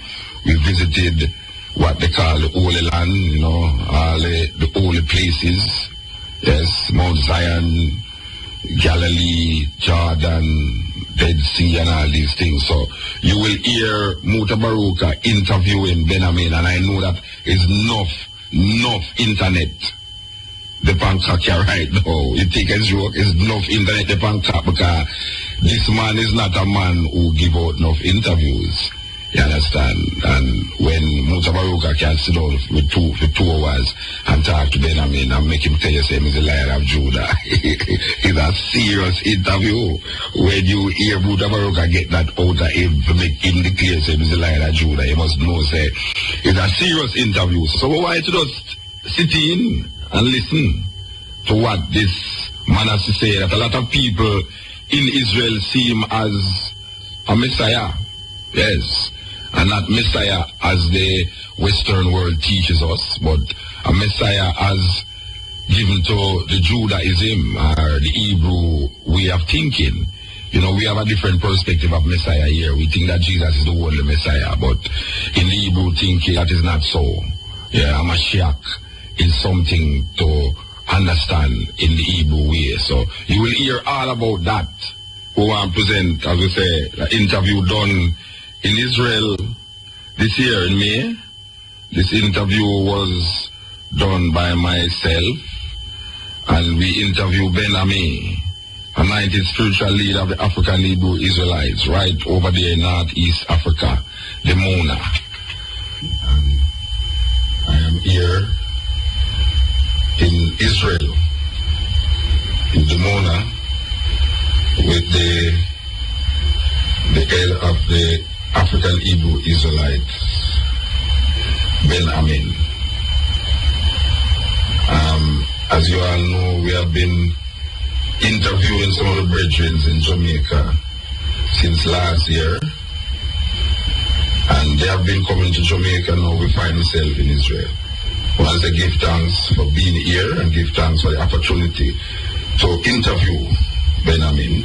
Once the greetings to Ben Ammi, and it's really an honor to be here interviewing you in the place that is necessary, Israel. Thank you. I'm honored to be able to provide this service and to be on this interview. And I would be remiss if I did not mention to the people of Jamaica, the greatness of yourself as being a representative of our people there, and your dedication and your determination to try to bring redemption unto our people via the vehicle, the truth. Once I give thanks, now this is a program that you might have heard about, it's a cutting edge. And it's a program that we usually interview people, but because we are not that, what you call the journalistic type, our way might look very, and after that, may very look out of place, but you have to sing with us if it is kind of out of place, because we're just coming from, as ones in Jamaica, man who is trying to just make the people understand things, so we don't have no specific way to ask things. This is just coming from us, how we do things. Alright, the first thing I really want to find out about is, who is Ben Ammi? Well, Ben Ammi means the son of my people. And in 1966, in the month of February, I had a vision. And the angel Gabriel came to bring the word of God that it was time to start the journey back to the promised land and to establish the long-awaited kingdom of God. And the year of the Exodus would be 1967. At that time, Muta, certainly being in a Christian environment, I pondered myself as many prophets before me, why me? And I considered that if, in fact, this was a vision from God, I thought that it was going to be a piece of cake. Certainly, I myself was to receive the worst whipping that I had ever received on this path. I listened and I pondered if I wanted to be ostracized, that I want to speak the words that the angel spoke unto me. I did not want to be incorrect. I did not want to mislead our people. But after much prayer and meditation, I did speak the words publicly before our people that 1967 would be the year of the Exodus. And as we recall, in the Americas at that time, after the words were spoken, we find that in 1966, the great riots began the length and breadth of America, because I wondered how was I to convince any significant number of our people to leave America in less than 1 year. But the riots came, and the riots assisted in creating the environment which would give the impetus for the Exodus in 1967. And in January of 1967, that was what was called the Great Snow. It was like the day the earth stood still. So with the help of Yah Yisrael, he created an environment which would give the impetus for the people to hear my message and, in fact, to cause me to succeed in leading our people out of America into the wilderness of Liberia in 1967. We sojourned there for approximately 2.5 years, and in March of 1970 we arrived in the Promised Land, and on the Day of Atonement 1970 we declared the coming of the kingdom of God on this earth. All right, three things happening here. You say you got a vision from Gabriel, and knowing that you said that you came up in a Christian environment. The first question is, as a Christian, how could you decipher that this was really a legitimate vision, and what form the vision took, and what were you doing at the time when this vision came to you? At that time, I was in the initial stages of sharing the truth with our people. But certainly we had been influenced by our environment. And I certainly did not expect any vision. I, like Ezekiel or Moses, I felt that if, in fact, the angel had a message, it had to be for someone else. Possibly he had the wrong address. But nevertheless, in understanding, that if, in fact, that this was the message of Yah, and I did speak the words, that it would certainly have to come to pass. But I was reluctant because of the Christian environment in which I was familiar with. Mm-hmm. So the Christian environment caused the doubt, or is the doubt the reason? It caused the doubt. Because certainly that in the Christian religion, everything is centered around Jesus. I mean, that there can be no messenger, no redemptive message or anything, except that, in fact, that it would come through the imitative Eurocentric Jesus. And that had somewhat bound me, wherein I did not feel that I or anyone else could become the anointed of the Most Holy. So we find that according to the Euro-Gentile plan, they have used Jesus and the whole imitative concept to prevent our people from ever accepting redemption or a redeemer. So, all right, so you decided to make the trip by yourself, or like you work in an organization that you were speaking to like young people, and then you decided that you gather up these people and just went to Liberia, or did this, like in terms of finance, and did this was structured in an organization? Because as young people, I would assume that you was a very young person at the time. Young people don't just get up and just travel to Africa. They must have some backing, some financial pooling. There must have been some organization. Maybe it was just a rich man. I don't know. As a matter of fact, I was very poor. As a matter of fact, but I was part of the Abeda Israel Hebrew Culture Center. Okay. That there was an organized structure. There were no finances. All of this is part of the great miracle, and it gives us the assurance that, in fact, the Holy One of Israel has been involved in this redemptive struggle. In the beginning, it was actually an impossible journey. It was literally impossible. We would have to leave America in 1967. We had an outer perimeter of time to sojourn in Liberia of 3.5 years, and then to journey on to be in Israel before the Day of Atonement 1970. We were entering into a country with an annual average income of $100. We were not allowed to take jobs. We had to move into the interior of Liberia. And as I said, without the minute details, that it was literally, Muta, an impossible journey. But as we look back now, and we see how everything worked out, how the Holy One of Israel did assist in creating that environment. He did assist us in making the journey in Liberia. We were practically supposed to be stuck in Liberia. There was no practical way for us to get out. But we did sojourn there for approximately 2.5 years. And then we did find our way onto the Promised Land, Israel, in March of 1970. How much was you talking about in Liberia? 2.5 years. So how much people? We had approximately 400 individuals. And how much went to Israel, came to Israel? 3/4 of them dropped out. went back to America. Approximately 109 souls arrived total in Israel in 1970. So a group of black people now coming into Israel through the airport, that must have been something to see.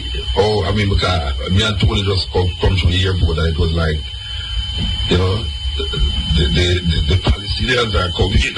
It's like, you know, it's just two Rastaman enter Israel, and we went through such a search and antagonistic attitude. It's almost like it's an insecurity we see at the airport.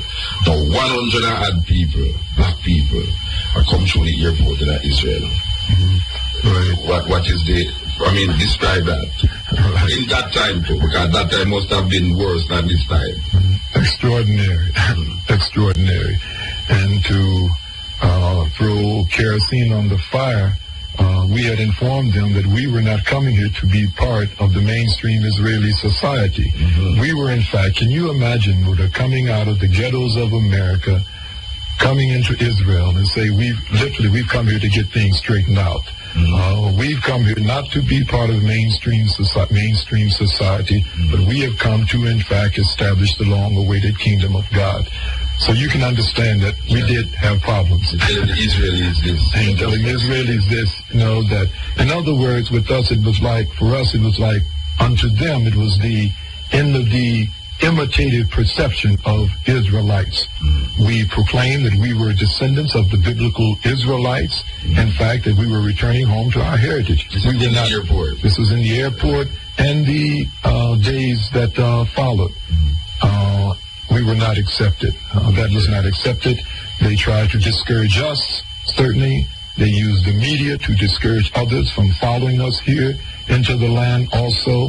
And we waged almost a 25-year political struggle in Israel, very intense political struggle. What about that the airport, like the day that you land in the airport? So the 100 people in the airport, they're going through your papers, you know, trying to say, no, this can't work. You're telling them that you are a true Israelite. I mean, what is the perception here? I mean, there must be some phone call happening all over the place now, everybody getting frantic. There's 100 odd people at the airport saying that them is a true Israelites and thing. I mean, see, there again is the beauty of the fulfillment of the words of the prophets. Had we have entered into that airport in that manner directly from America, they would have deported us. But we had sojourned in Liberia. Okay. So they saw it as being a small number, naturally only 109 individuals, and they felt that this was not part of any potential wave of others coming out of America. Okay. So this kind of gave them a level of comfort that, well, we're just talking about 109 individuals. Why should we take a chance on creating a storm in the midst of the African-American population? So this is isolated. We will let them pass on through. But that's what happened. See, once we became settled in Israel, and our brothers and sisters began to come directly from America. See, they recognized us. In the bottom line, they recognized us as Jews, Israelites, returning under the law, returned initially. Okay. So, but what happened is that when the brothers and sisters began to come directly from America, they figured they had opened a Pandora's box by giving the possibility of 30 million blacks in America arriving at the gates of Israel and declaring that they were Jews returning under the law return. They offered citizenship before, or that was something that come after? Right. Before, we received recognition and citizenship initially as Jews returning under the law return. But those coming directly from America did not. In other words, that they all have to give support to the lies that they have created and they have manufactured and they have proliferated to the ends of this earth. And we will find they're all confederate against truth. And they all are in harmony in order to prevent our people, rejection, from being proliferated in the midst of our people and from truth from ever gaining roots in the midst of our people. We receive all of the benefits, the political benefits, medical services, and ability to work. But it gives us more latitude to share our positions with the citizens of Israel, and that's more important with us, with the people of Israel, and also to our people to the ends of the earth. Prior to 1990, there's one very important aspect of that I did not articulate, and that is that we had all renounced our American citizenship. In the course of the struggle, in the redemptive struggle, for recognition here in Israel, all of us renounced our American citizenship because there were the threats of deportation. There were deportations. It was a very intensive struggle. And subsequently in 1990, in the course of the agreement, we had to receive documentation again in order to be registered as temporary residents. They restored our American citizenship. They gave us documentation so that we could be registered as temporary residents at that time. So that gave us much more latitude because that meant prior to that, that I was not out of Israel for 23 years. I was like on country arrest. I could not move to and fro. So according to the will of Yah Yisrael, that gave us great latitude. That meant that the sons could go in and out. I could move in and out, and we could begin to expand this doctrine. We could begin to hurl this doctrine more intensely in the midst of our people to the ends of the earth. All right. So we'll talk about doctrine. All right. The doctrine. What is the doctrine? The doctrine is, in fact, based upon truth, that our people must go back and revisit the Bible from Genesis to Malachi. The great deception that has been wrought in the midst of our people has them walking contrary to the will and the way of Yah Yisrael. You see, the cornerstone of Eurocentric theological institutions is that the Old Testament has been fulfilled. But the redemption and the strength of our people lies within the fact that we must go back to the words of the law and the inspired prophets of Israel. You cannot find redemption for our people reading the Bible from Matthew to Revelation. So let us consider how the conspiracy has worked. So then we take the Bible and we find Matthew, Mark, Luke, John, Philip, Titus, Stephen, Paul. Now, when you hear all of these names, do you think African? Or do you think European? Definitely. You think European. So subsequently, when you read the Bible from Matthew to Revelation, you are automatically influenced to feel that these are European people. No one receives the impression of, or he conceptualized an African name, Paul or Philip or Titus. These are all Greco-Roman names. So subsequently, once they removed the access to the Old Testament, and they allowed our people just to read the New Testament, they could bring them under the influence of feeling that the Israelites were in fact Europeans. All right, so if all right, you said from Genesis to Malachi, so what about Genesis to Revelation? It's all like you're cutting off the Bible at Malachi and ruling out what they call Matthew to Revelation. Right, absolutely. You see, you can read the New Testament as you read any other book. See, we do not tell anyone, well, do not read a book written by Malcolm or etc. You can read them in search of good information, quotations, statistics, but it is not redemptive. For redemption of our people, the Bible from Genesis to Malachi is the redemptive source of strength for our people. So, now, what we must do is we go back to the words attributed to Yeshua. He said, search the scriptures. We must understand there was no New Testament for the first 300 years of what they call calling now, I think, for a misconception of what is called Christianity. There was no New Testament. That all of those individuals were simply messianic. They simply believed, there were those that believed that Yeshua was the Messiah and those that didn't believe that he was the Messiah.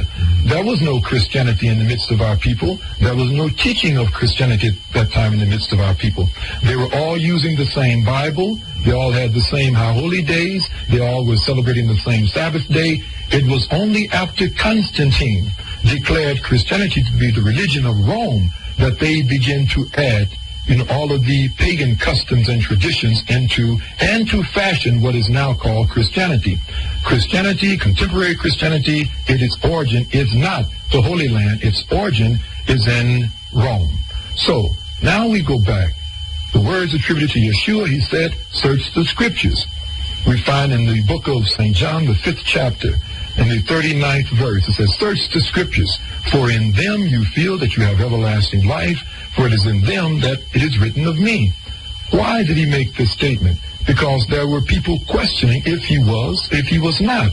And he was referring them back to what I call the mole. The prophets of Israel provide the mold for all anointed personages. If you do not fit that mold, then you are not anointed. You cannot be anointed. You must fit the prophetic mold. So he was simply saying that search the scriptures and see if I, in fact, fit the prophetic mold. Now, what were the scriptures at that time? There was no Mark, Matthew, Luke, and John. He was telling them to search the scriptures, and the only scriptures at that time was the Bible from Genesis to Malachi. So how do we attribute that saying to Yeshua when it is coming out of the New Testament? See, but what they did is that they took an individual. Yeshua was an actual Hebrew personage, or an anointed personage, and there was nothing mysterious about him. And they took many of the things from his life and his customs, and they fashioned an imitation of Yeshua, and they called him Jesus. So they took many of the things, many of the quotes from Yeshua, many of the things from his life, and they embellished these things with Greco-Roman doctrine to create a Greco-Roman Savior. You see, any people that are in the state of a rise or people that are in the state of demise, there's something that we must understand about the God aspect. No great anti-God civilization would find itself in a state of upliftment and he have a God that is not of him. I mean, it would be contrary to purpose. So with the rise of the European civilization, it also caused the rise of a European God. They fashioned a God in their image and in their likeness, and that's Jesus. But Yeshua was African Edenic.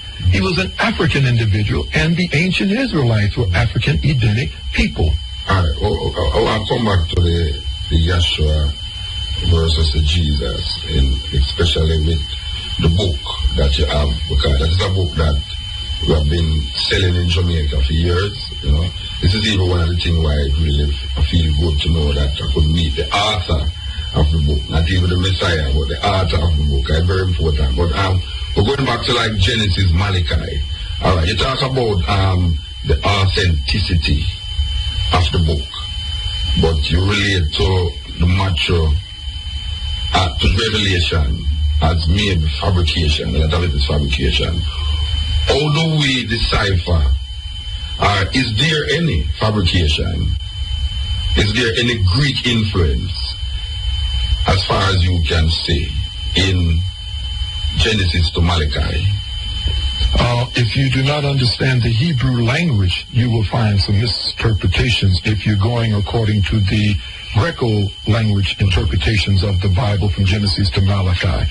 It is for that reason that Yah Yisrael has provided Hebrew African Edenic scholars that can decipher those things and to give our people access to the truth as it was written by the ancient prophets. You see, that I would not advise our people to put their confidence in the translations of Euro-Gentiles. And it is for that reason that we're back here in the Holy Land at this time, that we are fluent in Hebrew, we can read the Hebrew scriptures, and we can decipher those hidden truths, and then to share them with our people. You see, we're not just teaching a doctrine, we're teaching what is called, in English we're speaking, but it is Hebraic thought. It is based upon the things that were not so much that were written, but the things that were meant, and the feelings and the similitudes of the hearts and the messages of the ancient prophets. So you're saying that the Bible that the Western world has, because it is written in English, coming from a Greek translation, we get tricked. I mean, millions of people reading this thing in the West, and because they don't know Hebrew, they won't get a clear understanding of the Genesis to Malachi. The Genesis to Malachi, the books were written in Hebrew, but from Matthew to Revelation, they were written in Greek. Genesis, no, I know, but it was translated to Greek.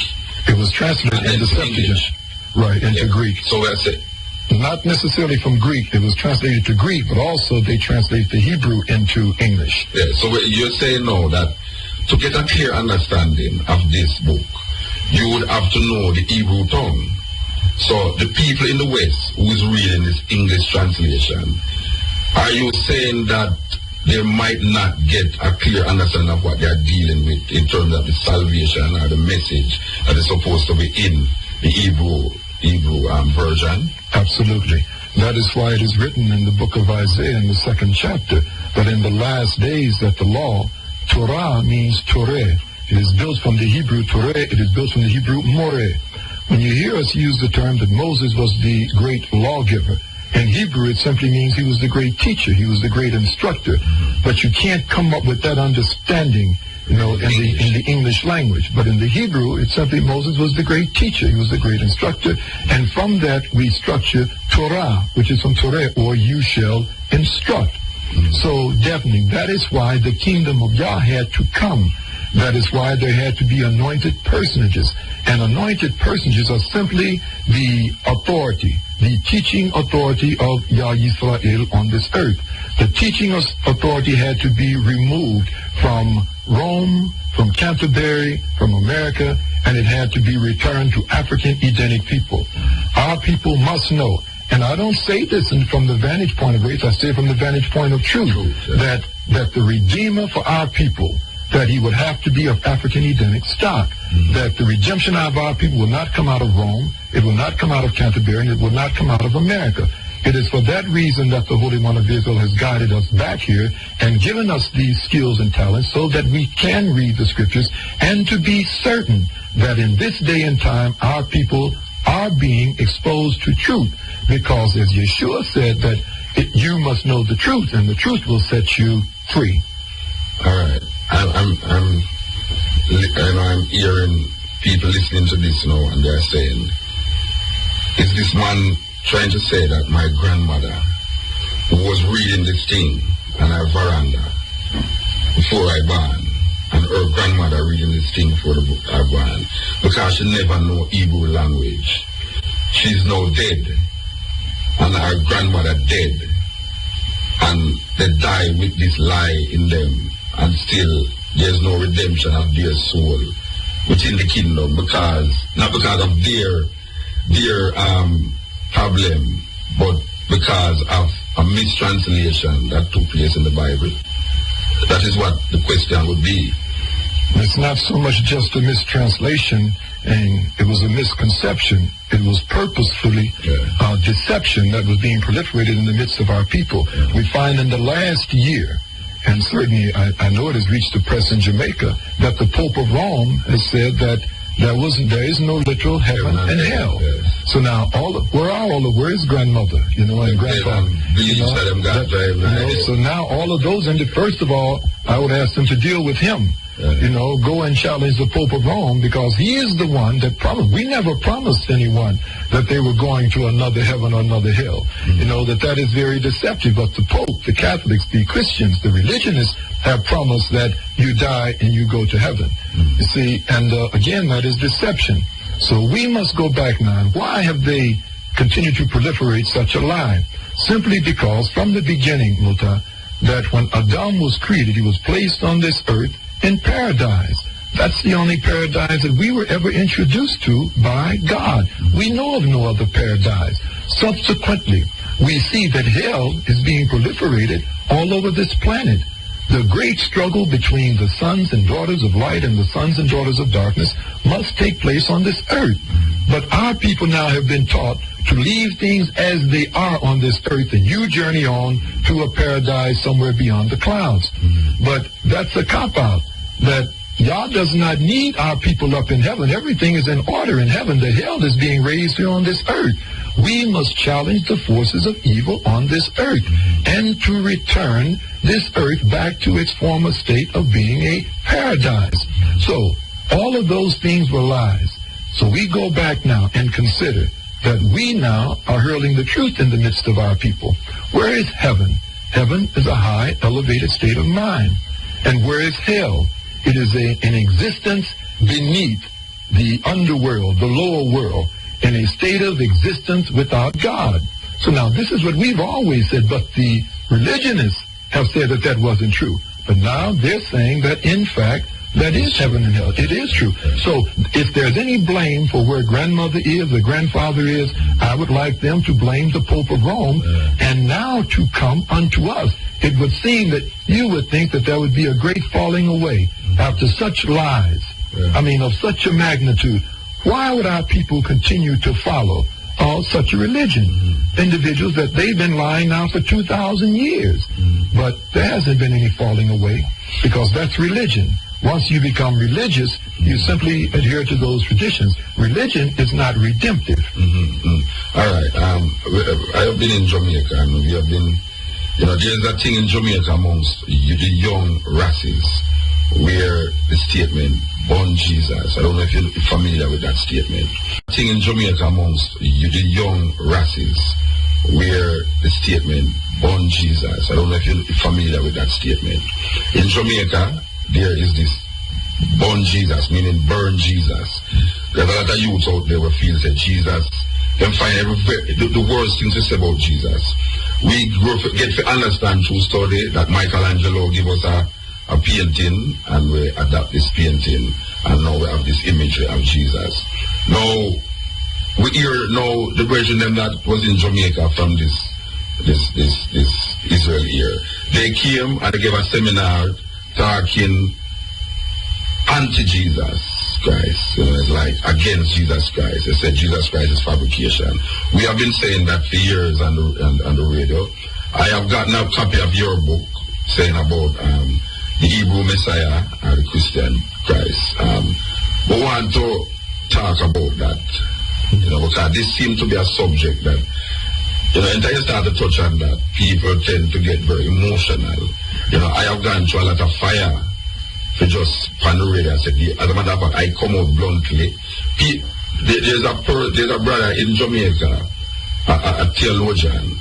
We clash on the radio, and he's saying that when I said there was no Jesus Christ, he's saying that the translation of Yahushua is Jesus. And I am saying, no, it's not the translation. Because if it was a translation, then the image would be the same. It's just the name will be translated. I come forward to that aspect of the interview. You're listening to an interview that was done in Israel, and we're talking to the spiritual leader of the African Hebrew Israelites who find themselves in the Mona. This Virgin Benjamin passed away week before last. So we just feel that we should really give you a little vibes of the thinking and the belief of these Hebrew Israelites. And if you hear about them again, you can say, but we didn't hear about them, Virgin, because they're all over the place. They're in Africa, they're in Atlanta, they have restaurants, vegetarian restaurants. In Atlanta, they have vegetarian restaurants in Ghana, in South Africa, and they have a big community in the Mona, Israel. The time is 12 o'clock. REFM, thought-provoking, always smoking, lyrics like a bazooka. You are listening to Mutabaruka. So you get a different, if you get a translation and you get a different name, you get a different image, it couldn't be the same person. You wrote a book about the Hebrew Messiah. Would I like you just in details, just carry down the line. Why not Jesus Christ? Why Yeshua? How did this thinking come about in your estimation of this Jesus Christ? Where did this thing originate from? And upon those Greek, but even the name itself, knowing that it is not a translation of Yeshua. A whole heap of people would like to know this. Anytime we say it, it come like it's we saying it. But, if somebody in Israel is saying it, and as we said before, we are talking from Israel, not in Jamaica. Maybe one day we'll get Benjamin to come to Jamaica, but right now we're talking from Israel. We want Benjamin to explain to the Jamaican people, why is he not saying that Jesus is the translation of Yeshua? And why is it different? Jesus Christ is different. In other words, to me, Benjamin and the African Hebrew Israelites is giving credence to the races in Jamaica that is saying, born Jesus. See, that's what this great redemptive struggle, Muta, is all about.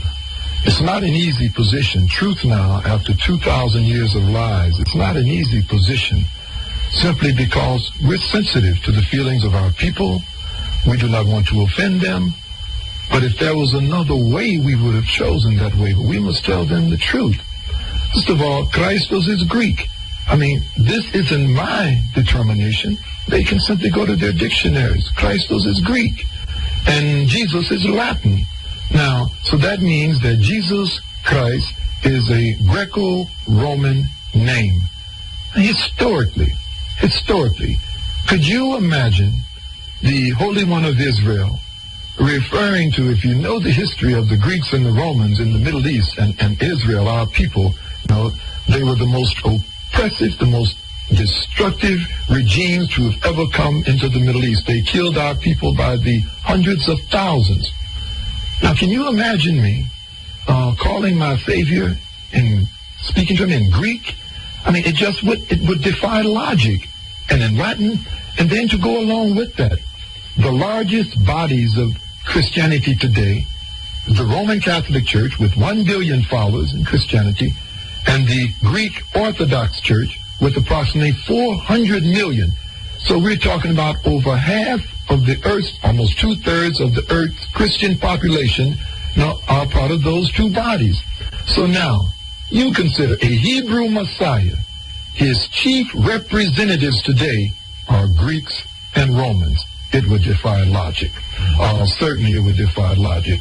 So when we just consider, those aspects, historical aspects, the Holy One of Israel has said to be circumspect, as how we relate to saviors, messiahs.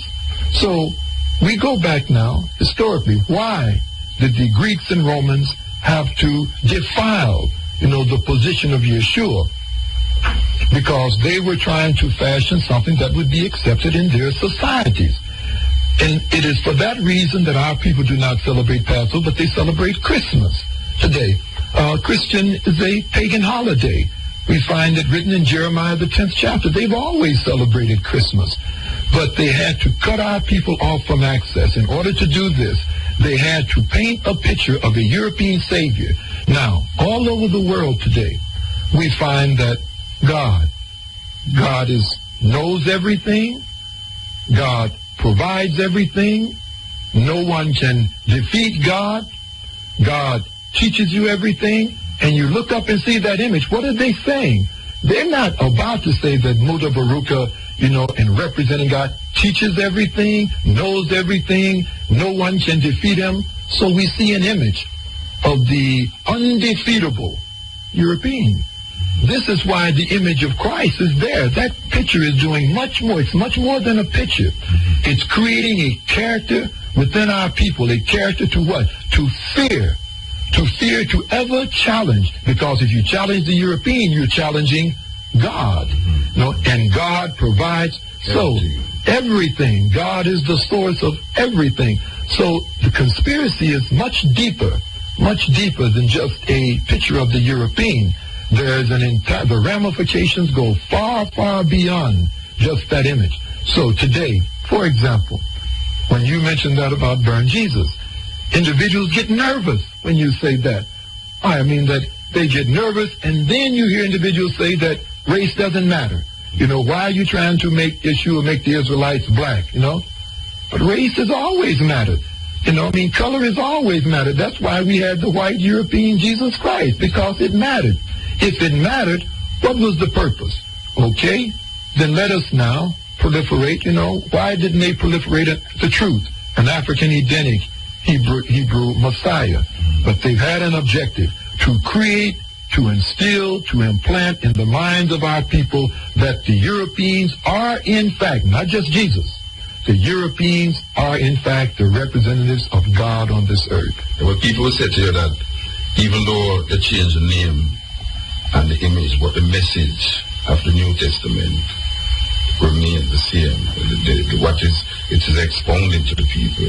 You can still follow that and still get redemption through faith and works, and the blood of Jesus, and and the resurrection. All of these things combined in make Christianity. People will tell you that this can help. It has been helping. But it has not. That you cannot find redemption from Matthew to Revelation. Now, we go back now to the words of the inspired prophets of Israel. we find that the cornerstone of Eurocentric theological institutions is that the law is no more. The law is no more. That you live by grace now, you know. But let us consider, what is law? Law is, in fact, simply the instructions, what is allowed, what you're allowed to do, what you are not allowed to do, and possible punishments for violations. That's all the law is.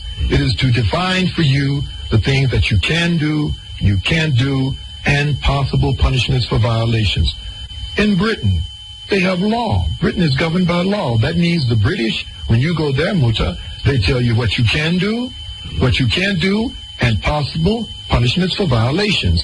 In France, they have law. In Belgium, they have law. In America, they have law. So the Americans, the Belgians, the Germans, the French are allowed to tell you what you can do and you can't do, and the punishments for violation. But when I mention God, now can you imagine?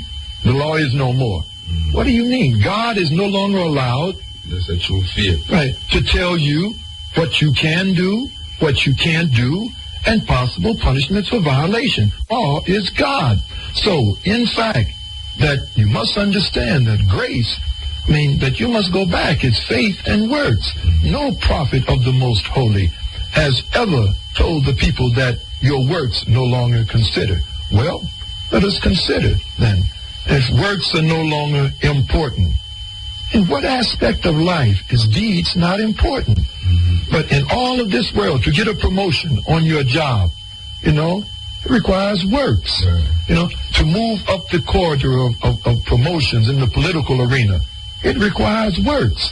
But when it comes to pleasing God, somebody's telling you it doesn't matter. That's a lie. That's one of the greatest lies that has ever been told. And together with that, when you come out of the New Testament, Sunday, the first day, is the Sabbath day. And they say it is the Lord's day. It is a lie. We go back now to the commandment, that we find that it is written in the fourth commandment that consider, and keep holy the Sabbath day. For it is the Sabbath of the Lord. We already had a Lord's day. It is the Sabbath of the Lord thy God. Then who is the Lord of the Sunday then? When you come out of the New Testament, you are in fact acknowledging Sunday as the Sabbath day, and you no longer acknowledge the seventh day Sabbath. And all of these things are badges of identity with a God. There are certain things that you must do in order to identify with Yah Yisrael, and there are things that you do that identify with his opponent, with his adversary. So salvation cannot be found. There are some good things that were written, because some of the things were actually stated by Yeshua. But how will we be able to differentiate between the words of Yeshua and the fabrications? That's why we must go back. That's why he said, search the scriptures. We must be able to verify it in the law and the words of the inspired prophets. If it cannot be verified, if it does not fit the mold of the prophets, then you can cast it aside. It is not of God, neither is it redemptive. All right. In the New Testament, it is written that Yeshua, not what goeth into a man that defileth a man, but what cometh out of a man that defileth a man. So, that is simply to give us direction as we assault upon the effects. What is it that is causing the evil to be proliferated in the midst of our people? So then, he's saying that, in other words, that if I see an individual eating pork, he said, it is not what goes into the man, and I would go there and I would take that plate and throw the pork aside. I haven't solved the problem. It is not what goeth into a man that defileth this individual. It is this mind that made him eat the pork. Throwing his plate away won't affect anything. I must change his mind. It is not what goeth into an individual. So they have used that to say that, you can eat anything. Wait a minute. That he was simply saying that if I want to solve the problem of the pork, I've got to go after his mind. I've got to change his mind. It's so ridiculous to me to say that, because I know what goes into you can kill you too. Right. That things go into can kill you. But the people, I am always saying that a lot of people take Christ as Jesus' surname. So anytime you refer to Christ, people think directly on Jesus. Now, in our translation, or in the people's translation of Christ, it translates Messiah, right? I am now realizing that this is not so. But let us say that Jesus is the Messiah, or Yeshua is the Messiah. People is saying the Messiah and saying that Messiah is only linked to Jesus.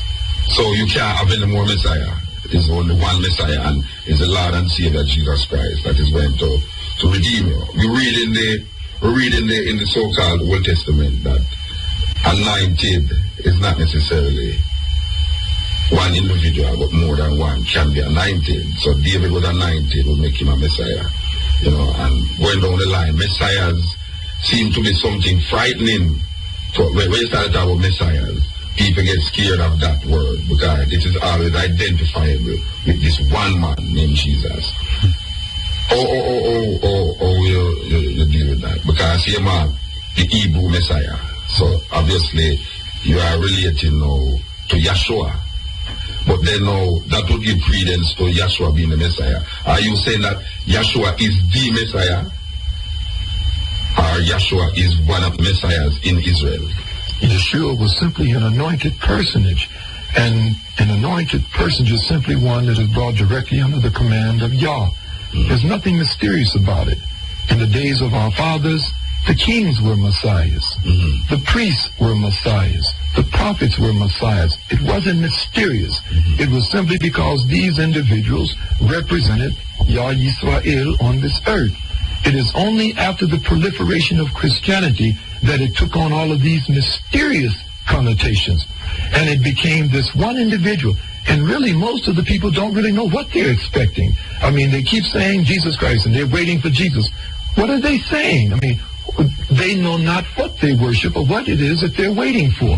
So we go back now and consider that this is a spirit. These individuals are simply spiritual individuals.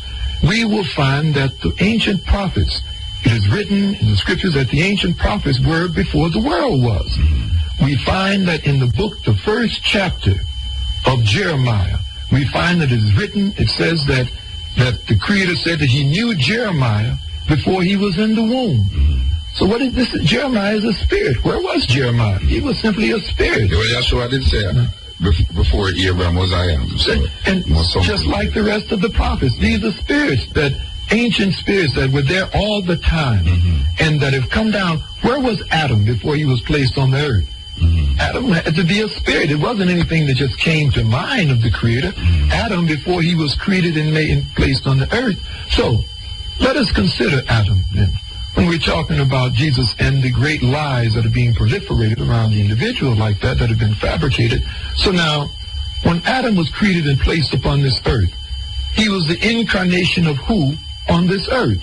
So without you reading the Bible from Genesis to Malachi, individuals are quick to say that this was God and man coming down to earth. Jesus was God and man, coming down to earth. And everybody acts as if this is something extraordinary. Well, what was Adam? Adam was not God and man coming down. Who was Adam? He was the incarnation of who? Adam said he breathed the breath of life into Adam, and Adam became a living soul. I mean, whose breath? I mean, the breath of life was who? It was the life of his Creator. Adam was, in fact, the incarnation of God, the first incarnation of God on this earth. Most of the things that they have used in the proliferation of Christianity are things that are imitations of things that existed prior to the coming of Christianity, and they've used these things and authenticated them so that we would not go in search of the originals. So now, who knows that Adam was, in fact, God coming down to earth in man, in Adam. It didn't begin in the book of Matthew. So we go now and we consider, with Jesus and this proliferation and the lie that being proliferated around this individual now. This is a spirit. Let us go back. We find that in the book of St. John, it says that God is a spirit. God is a spirit. Now, can anyone be more than a spirit then? I mean, if Jesus was an individual, could he be more than a spirit? More than God? If God is a spirit, no man could be more than that. He would have to, if anything, he would be less than that. So, He's spirit. Isaiah was a spirit. When they inquired as to who Yeshua was, he asked the people, said, who does everyone say that I am? And they said that you're Jeremiah or Isaiah or who? Or one of the prophets. How did they know? How would they? Jeremiah was supposed to be dead. Flesh and blood did not reveal that to you. Flesh and blood did not reveal. It was the Spirit that revealed that unto them. And it is the same thing in this day. That those individuals were spirits. Spirits that continue to come in certain generations. Spirits that come and that are brought forth in the midst of our people to bring unto them a redemptive message. The Jesus myth has been placed there so that our people would not ever recognize their Savior and their Redeemer.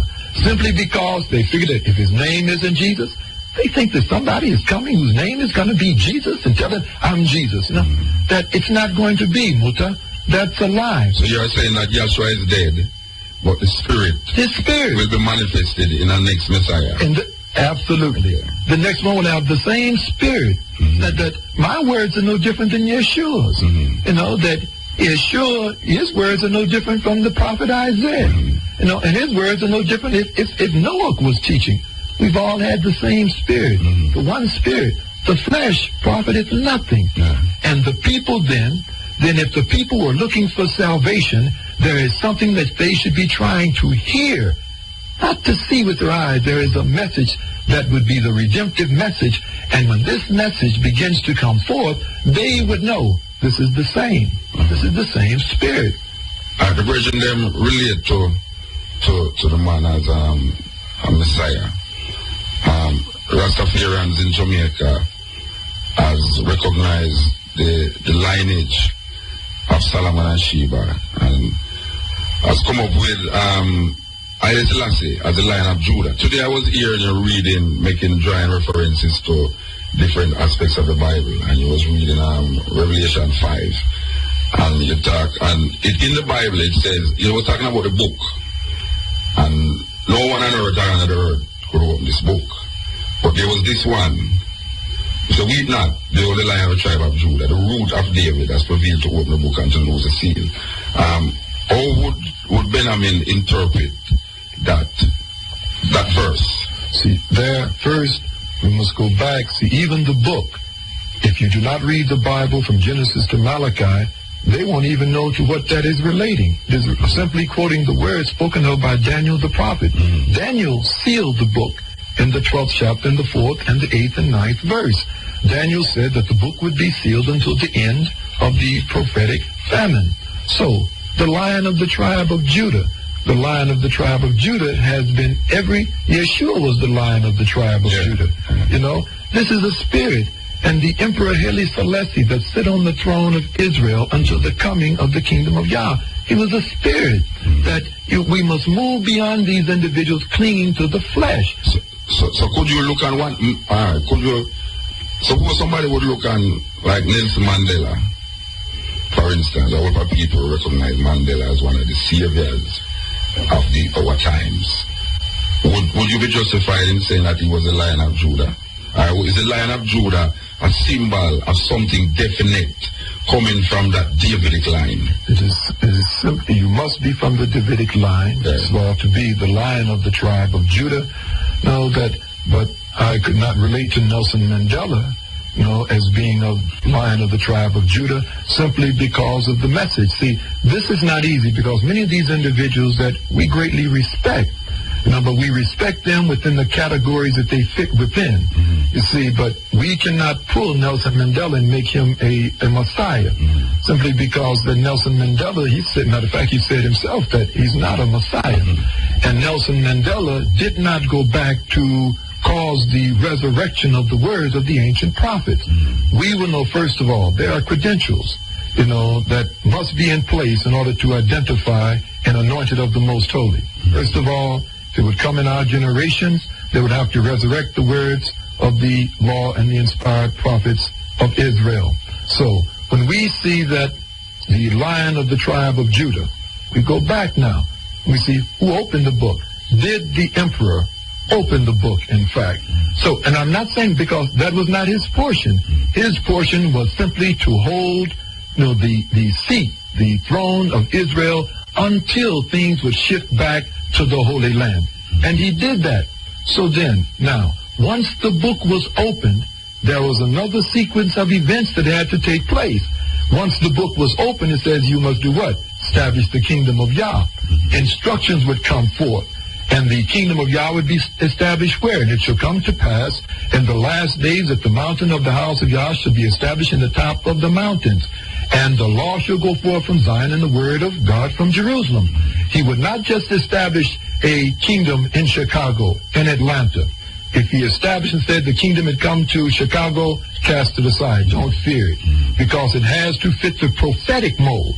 So then, when the next king would come, spiritual king again, that he would know that his instruction, that he would have to open the book. That wasn't the calling of the emperor. The emperor was an anointed personage, but that was not his calling. That was not, you see, it was not the calling of Isaiah to establish the kingdom.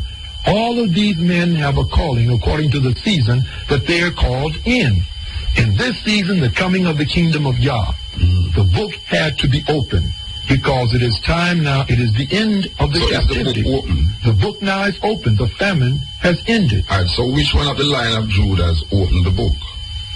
Because if all of them was line of Judah's coming through, which one of the line of Judah's opened the book?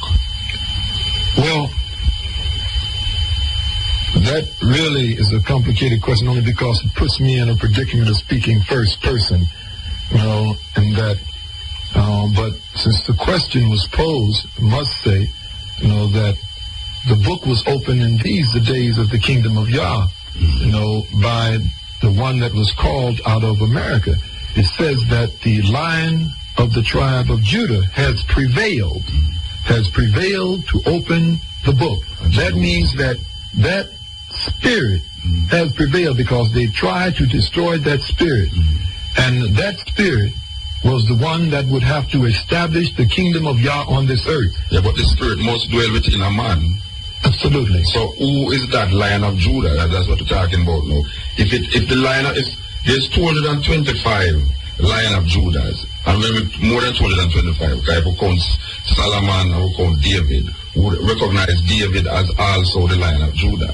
So if there is so much Lion of Judah coming through to Haile Selassie, and we are saying that, at least you are saying that, that was not Haile Selassie's calling to open the book.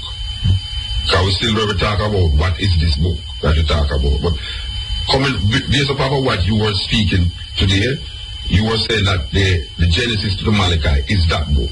And it was closed. This is the famine. So now there is this line of Judah that is going to open this book. Now I am asking Benjamin, which one of these line of Judah? Because I only know, this is about coming from Jamaica, I only know the line of Judah's from David lineage, physical David lineage. And then that spirit, which is made manifest in the opening of the book, in Revelation 5, is made manifest through an individual. So I am asking now, who is that individual that is today must be recognized or is recognized as the Lion of Judah that opened the book? In this day and time, the establishing of the kingdom of God, I sit upon the throne of David. Okay. And I am the one that opened the book that was written in the book of Revelation in the 5th chapter and the 5th verse. All right. So now we would have to ask the next question now. You wouldn't recognize the line of the root of David as a physical genealogy. It is a physical and a spiritual genealogy. I am of the tribe of Judah and of the root of David. Spiritually or physically? Spiritually and physically. All right. How would trace that genealogy from Benjamin to David? Explain that to Jamaica. That you must identify the man by the works. How do you identify a carpenter? But you say the carpenter don't have to come from the line of Judah to be a carpenter, from David to be a carpenter. But the works of those that individual that is of the tribe of David, the root of David and of the tribe of Judah, there are certain things that he must do. So when we consider now that what was the line of the tribe of Judah to do? He was to open the book. And after the book was opened, he was to do what? Daniel, the 2nd chapter and the 44th verse. He was to establish the kingdom of Yah on this earth. And he was to make war against the lies that are holding our people in captivity. So, today that you are sitting here in a community, and this community spiritually is called the kingdom of God. This is that kingdom that has come as a result of the book being opened. It could only come on this earth if the book has in fact been opened. So that means spiritually that as the Emperor Haile Selassie, as he was transformed and made transition, but the seat simply moved back to Jerusalem. And at this time, in all humility, and this is not my best portion talking in first person, but I now sit upon the throne of David as the spiritual throne of David. I'm asking now about the identification of that genealogy, just like how we trace Haile Selassie's genealogy through to Solomon and Sheba, just like how we trace Yahshua's genealogy either through Nathan, through the woman, and reach to Jesse. Now, I'm just asking now for clarification to the Jamaican people. If it is declared that Benjamin is physically related to David, how did Benjamin do like a roots thing that go back to his roots, like Alex Haley, and he traces that man to that man to that man? How did Benjamin come to that genealogically physical relationship with David? Because we understand the spirit. Because we as Rastas has always accepted Judah because of the line of Judah. We have recognized that the line of Judah, if you are following Judah, the Messiah, you must be from the tribe of Judah spiritually. But there is a ethnicity that is involved here that we cannot just say that because we have that spirit, we are also physically that. Because the Jews is claiming to be Jews spiritual. I mean, these people who say they are Israeli is claiming to be Jews, and we know that physically they are real Russians and Germans. So we say now, if Benjamin is saying that he's spiritually from that thinking, how does a Jamaican now, who is embedded in this type of a genealogy, how would he trace Benjamin's genealogy to David? We would go back, first of all, to the fact that it is the spirit that quickeneth now. And all that you would do, if you wanted to trace my genealogy back, you would use the same genealogy that you've used for the Emperor Haile Selassie and only move from him to me. So in other words, take me and simply go back to Haile Selassie because I'm of the same root. I'm of the same lineage. You would not have to go now and take me all the way back by my name. I have simply come out of the same root as the next one to sit upon the same throne. So you are a physical grandson? I mean, I don't understand. You see, because I know, like Haile Selassie says, that his descendant is the next one to sit up on the throne, which was Asfa Hussein. Asfa Hussein died.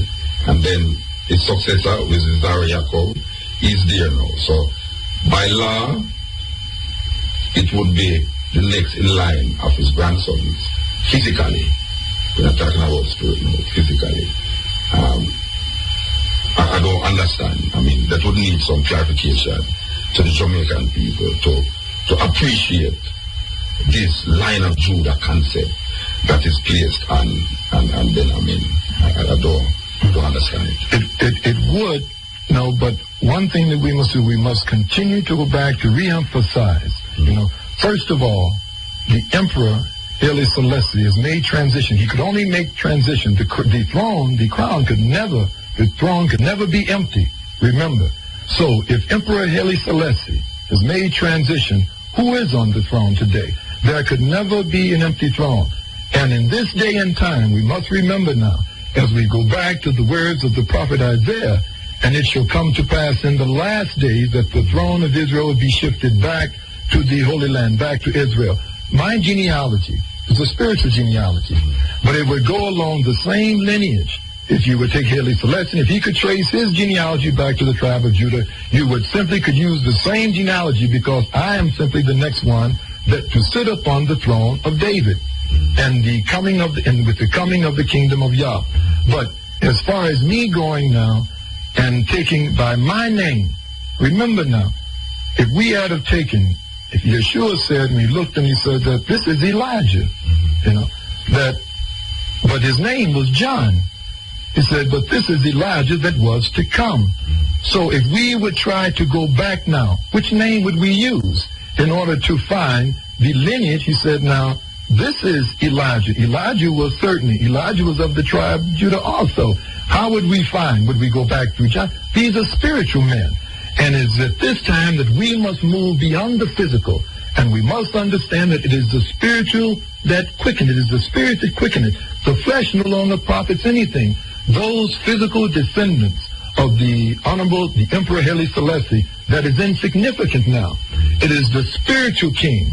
You see, I will never wear a crown upon my head. We're not talking about a crown or a physical throne here. We're just trying to get the physical relationship with the Davidic line. Because, see, even in the New Testament, it says, God should not, men and brethren, let me speak to the patriarch David, that is both dead and buried, and his sepulchre is with us unto this day, knowing that God has sworn with an oath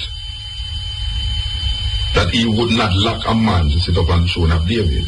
But this man, according to the Bible, would take that genealogy where you, like in Luke, where they trace the genealogy from Jesse, from Adam, right through to Mary, and they say that Christ, Yeshua, was coming from the son of Nathan, and even Matthew, which is traced in the lineage of Joseph, that is talking about the lineage of Solomon, to identify how the scepter is placed in Judah, physical Judah we're talking about now.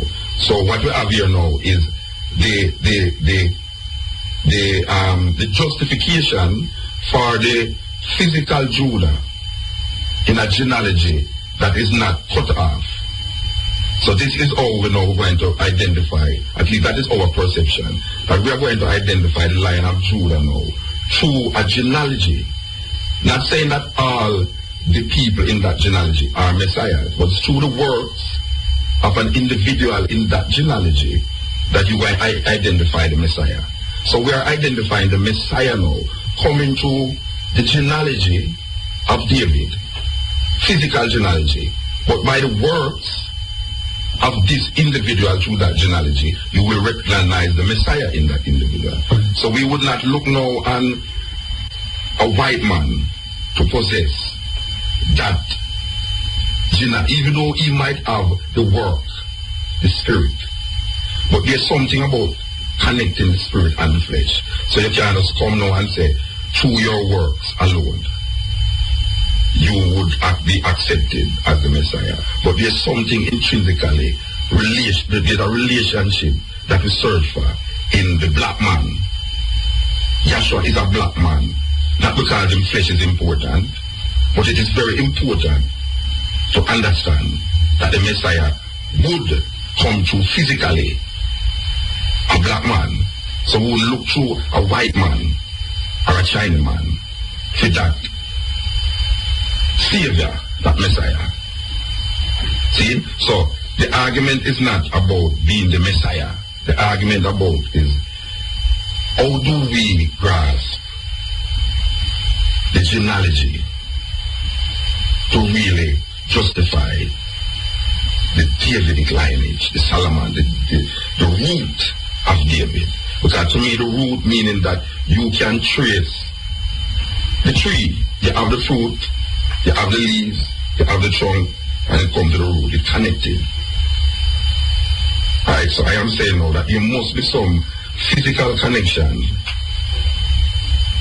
not to the spirit, because the spirit is a spirit. The spirit can take any form. But in order for us to identify that spirit, we identify according to the Old, not the Old Testament, I don't want to say Old Testament, but we identify through the genealogy of David, because he was the one that the promise was given to. But there again, I have never said to go back into my genealogy, because that's insignificant now. See, the message is the principal thing. And this is how you identify, who is in our day and time. Our people have been scattered to the ends of the earth. And now after the exile, says that my sheep shall hear my voice, that there would be a differentiating of those that would hear the message. Even physical Israel now, although we know that the Israelites were scattered into the islands, into the Americas, but we cannot point them out physically today, because after the captivity, it is said that these people now must adhere to the Spirit. So my calling in this day and time was to when this message, the angel Gabriel came, how do I know? It is simply because that it is time to start the journey back to the promised land and to establish the long-awaited kingdom of Yah. The only one that could do this, that could receive this message and receive this charge, would have to be, because if I would have then decided to, let me check my genealogy, and to see. But I knew then, if this was in fact true, it would have to come to pass. And if it did come to pass, it says, then ye shall know, if these things come to pass, that you are the person. Right. Because if I would have then decided to, let me check my genealogy, and to see. But I knew then, if this was in fact true, it would have to come to pass. And if it did come to pass, it says, then ye shall know, if these things come to pass, that you are the person. All right, so you wouldn't see every black man as a Hebrew Israelite then? No, absolutely not. And would you see that a white man could have the spirit of the Messiah? No, not Europe of European Why not? stock. No. So we're not dealing with a physical thing here, we're dealing with a spirit. So the spirit can be in whatsoever flesh it chooses to project that messianic consciousness. So why not a European? Because we go all the way back to the Genesis. Again, if our people do not read the Bible from Genesis to Malachi, and we find that there are two seeds upon this earth. There is the Adamic seed and there is the Canaanite seed. There is a seed that is up on this earth that is actually in opposition to the Creator. The scriptures say he created the wicked for the day of destruction. There is actually a seed that it can't change. And this is the seed that we find in the book of Genesis. So we're talking about a physical seed here? A physical seed, a physical seed that has in fact accepted the charge to oppose Yah Yisrael. Okay. We could go slow. We have to go slow here, right? All right. We're talking about spirit and we're talking about flesh. We are coming to this conclusion, based upon what you're saying, that the flesh is not important to the relationship with the Messiah or the Spirit. The Spirit, if it needs a stone to do this, the Spirit will go into the stone and make the stone move and do the work of Yah. So, the stone can be used, even though the stone have no relationship to Canaan, have no relationship to Adam. But the stone is a stone. But if man fails to do the work, Yah will put the Spirit in the stone and make the stone do the work. Now, that is possible. Okay. But we must go back again to the prophetic mold. For example, I recall that Balaam's ass, talked. That was a talking ass. Balaam's ass talked. And he gave some very, very intelligent instructions. Well, that was like the Creator allowing the ass to talk. But we still don't go to the barn looking for our redemption. There is still a way. There is still a plan that is laid out. That is an aberration. In other words, that he could make anything do anything. He could make the European to be obedient. But that was not going to make the European that would be absolutely not. Even you will find an individual, that may want to adhere. But that is the same thing, that there are things that the Creator has caused to come to pass that are, in fact, exceptions. But we must always go back to the order, the mold that was given by the prophet. All right, so the order is that the Messianic, the Savior, must come through the African Edenic lineage. Must come through the African Edenic lineage. Both physical and spiritual. Physical and spiritual. But since all of our people now, there are many of them that have been proliferated all over the planet that are physically, but it is the Spirit now that will quicken and to be the final determinant. So, let us consider So now, when we considering the back to the Hebraic lineage, we go back to the Genesis. And we find in the Genesis, it says, and the serpent was more subtle than all of the beasts which Yah created and made. And from the beginning, the serpent was in opposition to the Creator. And then we find that Eve had two seeds. And this was the beginning of this great struggle on this planet, the redemptive struggle. The two seeds, there was the seed of Adam and the seed of Cain, the seed of the serpent. And these two seeds came forth, So that means that there were two seeds, there were two fathers. There were two fathers. So these two seeds now proliferate this earth. So he said unto Cain in the book of Genesis, he said, if thou doest well, he says, shall that not always also be accepted? That's what I say to Europeans. If thou doest well, thou shalt always also be accepted. He said, but if not, he said, sin lieth at the door, and you shall rule over sin. It shall be your habitation. You shall rule over sin. So there would be a seed that ruled over sin. In other words, its existence depended upon sin. This was the seed of Cain. And you don't see that seed as a physical thing? Right. Absolutely, it's a physical thing. Yeah. This seed upon this earth has given itself to oppose God. The Euro-Gentile, liberal, democratic social system is anti-God. It is anti-God. You see, because no messenger, no people of God could allow you to have freedom of worship. So we simply are able to determine those that are sent by God.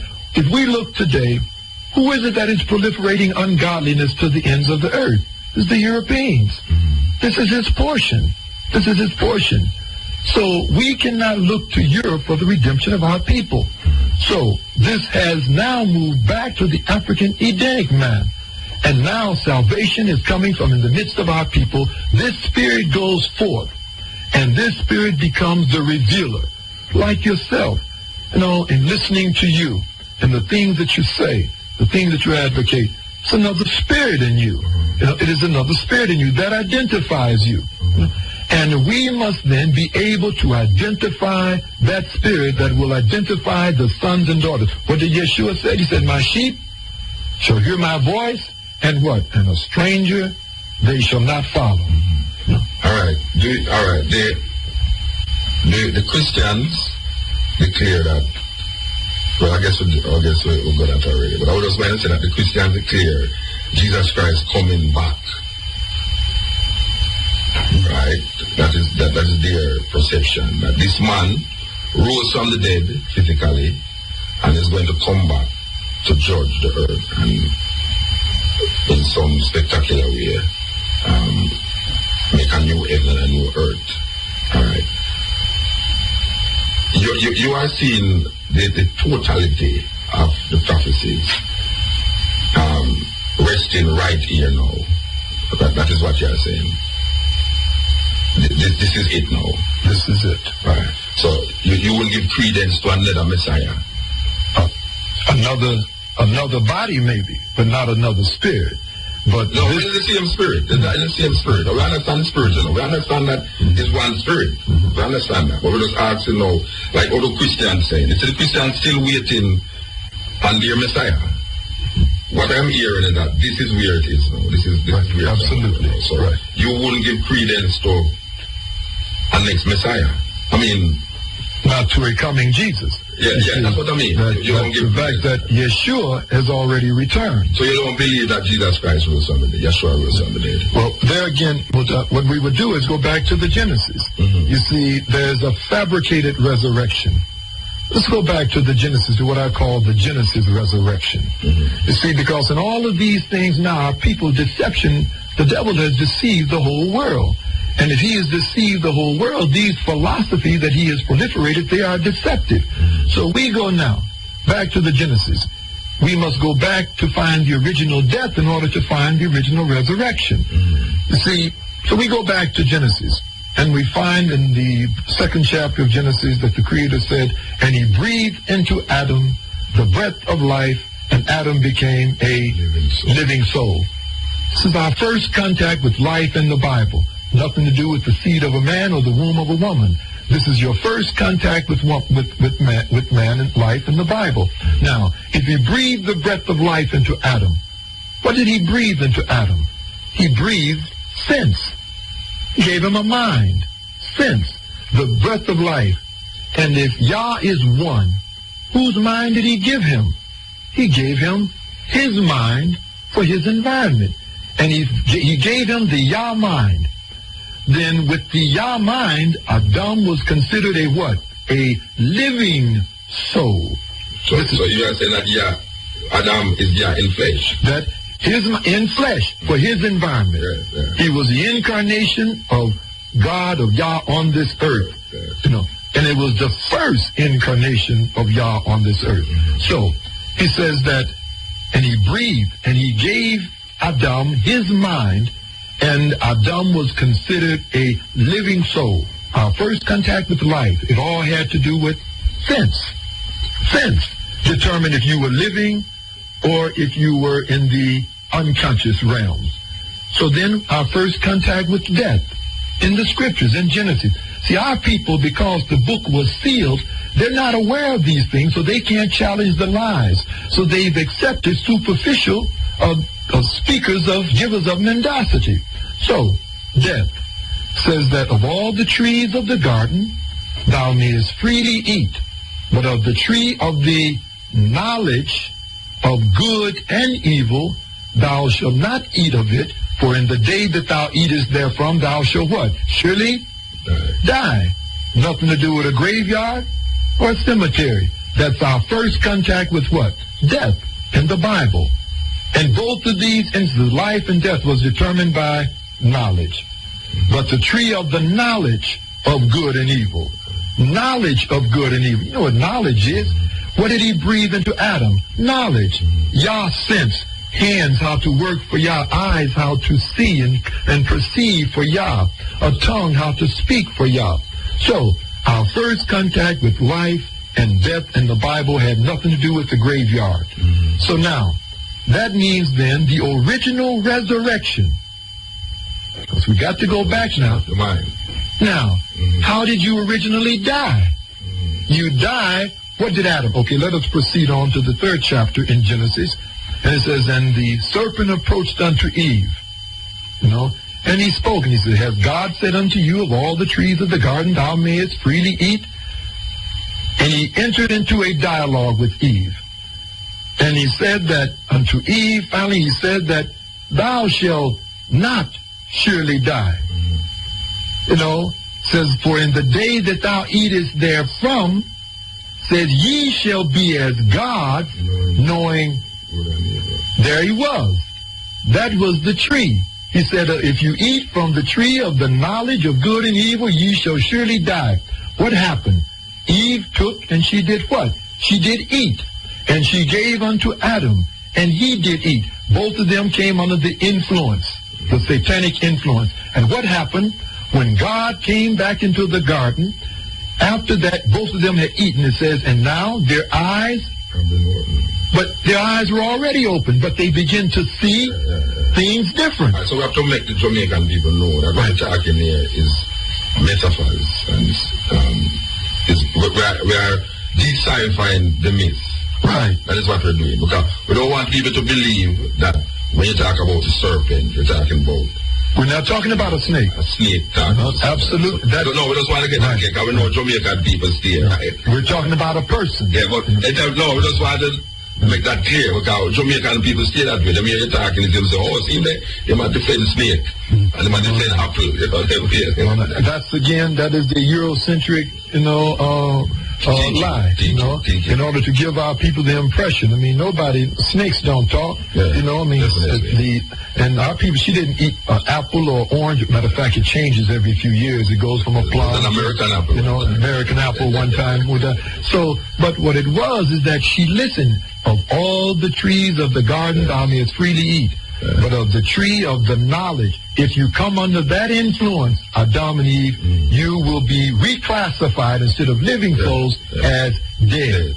So now, Eve ate, and Adam ate, and after they had consumed this, it says, their eyes were open. They began to see things different. Yes. And then when Yah came back into the garden, what did they do? They ran and hid. And our people have been running and hiding from the Creator ever since. Who told you that you was naked? Who told you? And then, again, we find out what was going on. And he says that we were naked and we hid ourselves. And did the Creator say, oh, you ate too many apples? You ate too many oranges or plums?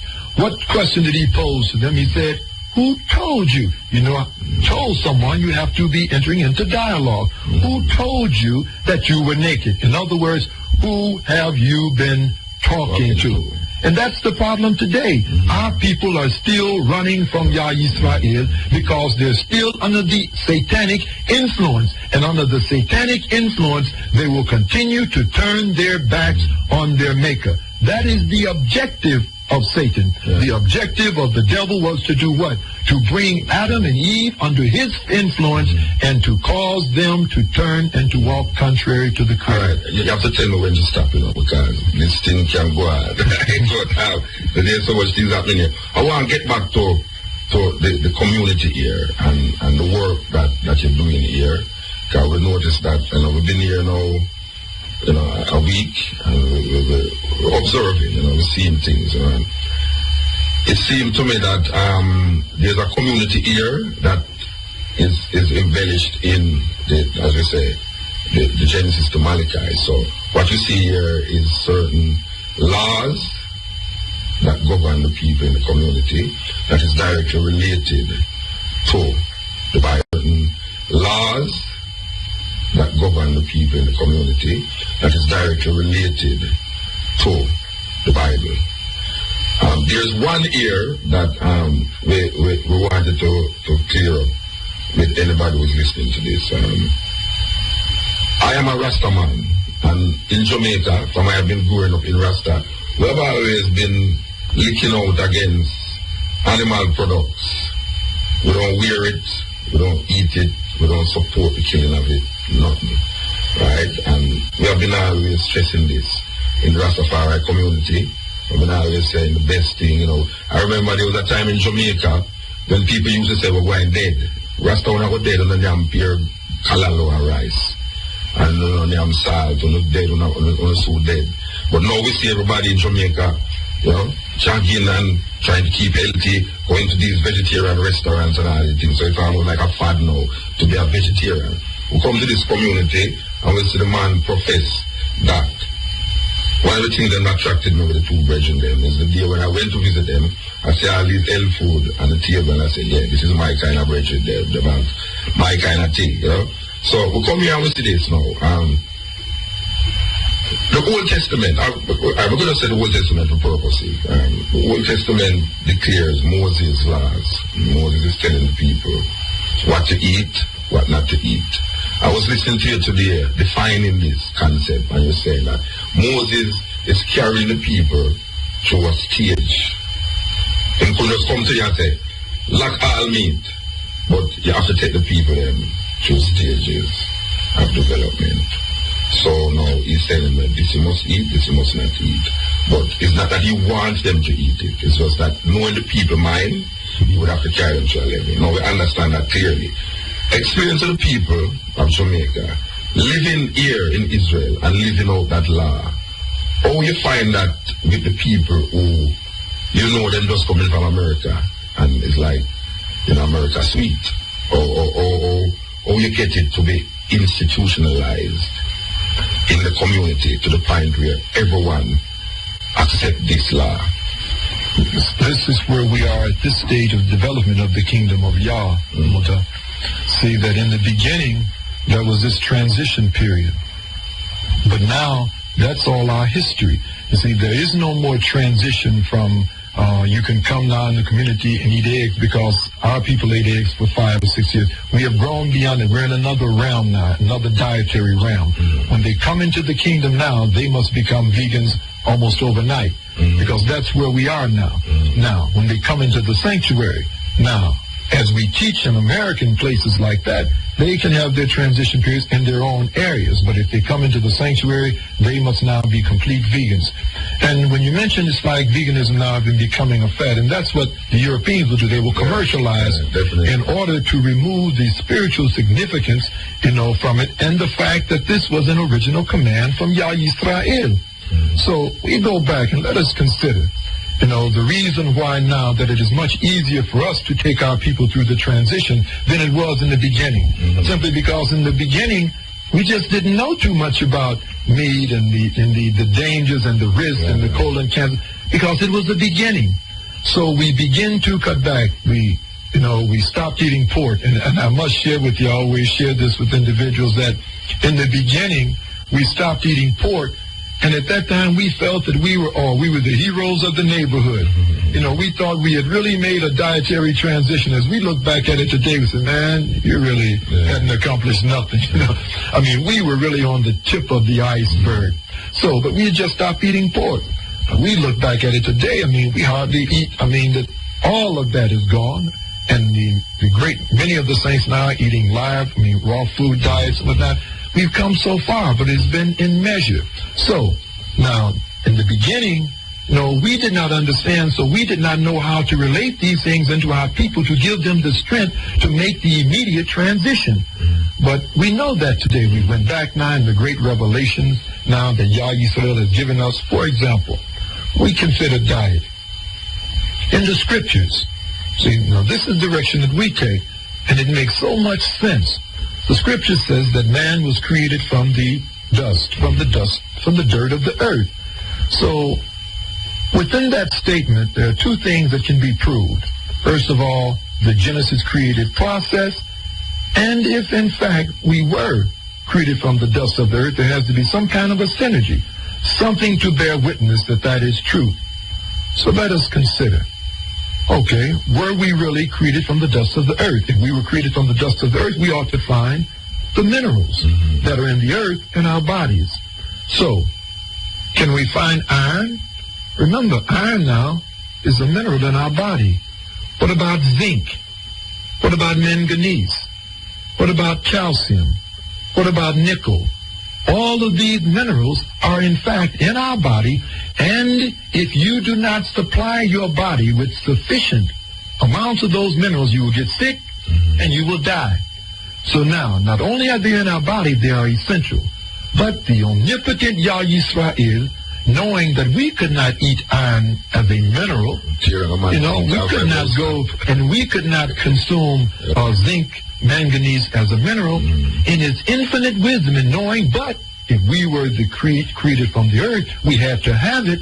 So what did he do? He caused plants to grow up from the same earth for which we were created, and in these plants, he told us to consume them, and in these plants, we would get iron, zinc, manganese, calcium, all of these essential minerals. So it's not a fad. So we find that what I call the ecology of Adam, the ecology of Adam. We were then. In fact, it proves that the Genesis account of the creation is in fact true, because we find that we had to be created from the soil, because we have all of those minerals in us. And we must continue to supply those minerals to our body. So Yah, in his infinite wisdom, he caused the earth to yield plants. So now, if we take that same plant and we give it to the cow, and then the cow has to process it, and then it becomes what is called a complex compound, and then you and I trying to get the same iron from the complex compound that has gone through the cow, you just envision what has to happen to our bodies. I mean, it's quite a different process, me getting the iron from the plant and trying to get the iron from the flesh. So, I cannot, my body was not made to consume that. Although I am aware that Moses gave in the law, he allowed them to consume certain meat. But our people were in a state of deterioration. This was a falling people, a people that could not understand the upper realms, so he was simply putting them on a path of dietary consciousness, which would lead them back and lead them on into the upper realms of dietary needs and dietary consciousness. All right, so all right, look, I'm going to let's throw out this to you. Animals. Why is it that animals eat flesh? Because the Bible says in Genesis that he also gave the herbs of the earth to the animals too. So what has caused the animals to go to this carnivorous thinking behavior? Because man became an enemy of the animals. So subsequently, the animal then became an enemy of man. No, not the animals eating man. The animals eating other animals. You have animals that just prey on other animals. Is this because of man? Why the animals? It is because of the evil that man has proliferated, even in the midst of... everything is in disorder today. Nothing is like it was. So we even find, but the promise is that soon it says the lion and the lamb shall sit down together and they shall consume straw. Everything today is under the influence so of every animal was made as vegetarian. Every animal, he would consume straw, the vegetables. He would eat also, of the herbs of the field. All right. There is, would you consider the African Israelites patriarchal? Say that again. Would you consider the African Hebrew Israelites patriarchal, the community here? Right, we're patriarchal, but again, that once again our sisters must understand that we have simply gone back to the preferred order of Genesis. It is not oppressive, it is not regressive. We go back to the order of Genesis, the creation in Genesis. We find Yah creating Adam from the dust of the earth in his image. Why didn't he create Eve from the dust of the earth? He certainly was qualified and capable, but why didn't Yah Yisrael create Eve from the dust of the earth? But Eve was taken from Adam. All right, tell her why. So, and we will get to that. But Eve was taken from Adam. It was simply a message unto the sisters that what? You are a byproduct of man. Man is the source of your existence. Now, this does not mean that she becomes a second-class citizen, because we go a step further and we find that then the man and the woman come together to create children. And the children then are told that honor thy father and thy mother. So it is simply in order. It is simply for the woman to understand. You see, and this is why that the Europeans all over the earth, whenever they moved in to conquer our people, they would always, from the Genesis, the devil has always been a coward. He approached who? He approached Eve. He approached our woman. And our woman allowed him to turn her against her man, not understanding that without your man, she is weak, she becomes helpless, and also vulnerable before the adversary. Because the message of Genesis is that the man is the source of the strength of the woman. And so we find, and for example, we even take the English word there, that I said that woman is a derivative of man. That's the message that the Holy One of Israel is delivering to our people. Woman can be a queen. A queen is a derivative of a king. What is wrong with being a queen? A queen is not a second-class citizen, but a queen is a derivative of a king. So simply we say to the sisters, if you want to be a queen, find you a king. We say if you want to be a princess, find you a prince. It's a derivative of a prince.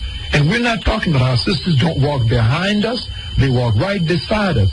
But it is simply an understanding that a woman in the kingdom cannot be a man, and a man cannot be a woman. There is a place for everyone in this kingdom. So we go back to the order. Yah created man in his image from the dust of the earth. Woman was taken from man. So man, the woman's existence depends upon the existence of man. So the Europeans, the man don't depend on the woman to exist. Right. The man has to keep his hands in the hands of Yah. The woman has to keep her hand in the hands of man. And children, honor thy father and thy mother, that they may prolong your days on the land which Yah Yisrael has given you. But the Europeans, right down to this very day, when they come in and attempt to neutralize, to conquer a people, they always come in and turn the sisters against the brothers. And our sisters have been very gullible, not understanding that if you destroy the man, you destroy yourself. For according to the order of Genesis, without man there can be no woman. And you don't give credence to the oldest fossil of the human being a woman. No. You don't give credence. The fossil have, according to the Genesis creative order. I know, but they found Denkenish. I don't know if you know about Denkenish. Denkenish is the fossil of what they call Lucy. They found it between Kenya and Ethiopia. That they said this is the oldest bones of human existence. You don't give credence to that. No, if they keep digging, they'll find more. They will find more. They will find more. So you will never agree to that level. You don't believe that. All right, we understand that. It's patriarchal. We don't have people go further. All right. So now the patriarchal society decides that a man must have more than one woman. No, it is allowed within the laws, but the man has to decide that for himself. Okay. But it is the law allows it. Allows for a man to have up to 7 wives. All right. Explain how that works in this community. How does a man go about this? Maybe I should have asked the woman. I don't know. Maybe I should have asked the woman. Explain to me. Well, there's what we call divine marriage. And divine meaning in a manner that is pleasing unto Yah Yisrael. So what it is simply that we go back historically, in the history of our people, and we find that this isn't something that began with us. As a matter of fact, the great majority of African Edenic people the earth over, they practice polygyny. This isn't something new. It only became new once it was opposed by the European because he couldn't control his woman. We never had any problems, with the man having more than one wife until the European influence came in the midst of our people. This is as old as Adam. This isn't new. The children of Israel were born from 4 women. That we go back and we find that all of these myths that have been proliferated in the midst of our people are to continue to the things that are needed in order to support it. For example, if we consider, that our sisters must keep nida, and that means that during the cycle of menstruation, when she's in her menstruation, that she's not allowed into the kitchen, she's not allowed to cook, there's no physical connection between her and the brother. So that means that another sister, whether it is his wife or not, has to come into the home. So the social system requires that a woman become comfortable with another woman coming in and taking care of her family. But this relaxes her. But it makes her see her sister in another light. But a brother is allowed to pursue. But we have a very strict, very, very strict marital system in the kingdom because an individual is allowed 7 wives, but he has to go through many, many channels in order to take on another wife. First of all, he has to go and to seek permission from the father and the mother if he is allowed to pursue the sister. If they do not agree, then he cannot even pursue the sister. If he feels that it is just being selfish, he can continue to pursue it as the priesthood if they would talk to the father and the mother, to see if in fact they can convince them to allow him to pursue. Suppose the father and the mother is in America. Then the sister comes under the influence of the father of the kingdom. She would come under the influence of the brotherhood. She would come under the influence of the priesthood or under the influence of the father himself. But nevertheless, all of these things, are written in the law. This isn't something that we have created. No, we know that. Our sisters must find comfort again, with the man being able to pursue and to take on more than one wife. This is not to denigrate her, to make her anything less. Because you can't take, any of the love from a man, from the love that he has for a woman. That all of the love that he has for this woman will always be hers. He's not sharing her love. Her love is always hers in totality. If he takes on another woman, then he has to give her the love that he has for her, not to take from the love of that woman. The woman seems to sometimes to feel that, I'm going to lose something. You're not going to lose, you're going to gain. It is our social system. It does allow, but then after it is approved, then they must go to the priesthood. And there has to be what we call Mikudeshet sittings, at least a minimum of 10 for a minimum of 70 days. They must come and they must be taught to be certain that both of them understand the ramifications of being husband and wife in the kingdom of the Most Holy. Everything is placed on the table. And then after that, they must go back again to the father and the mother.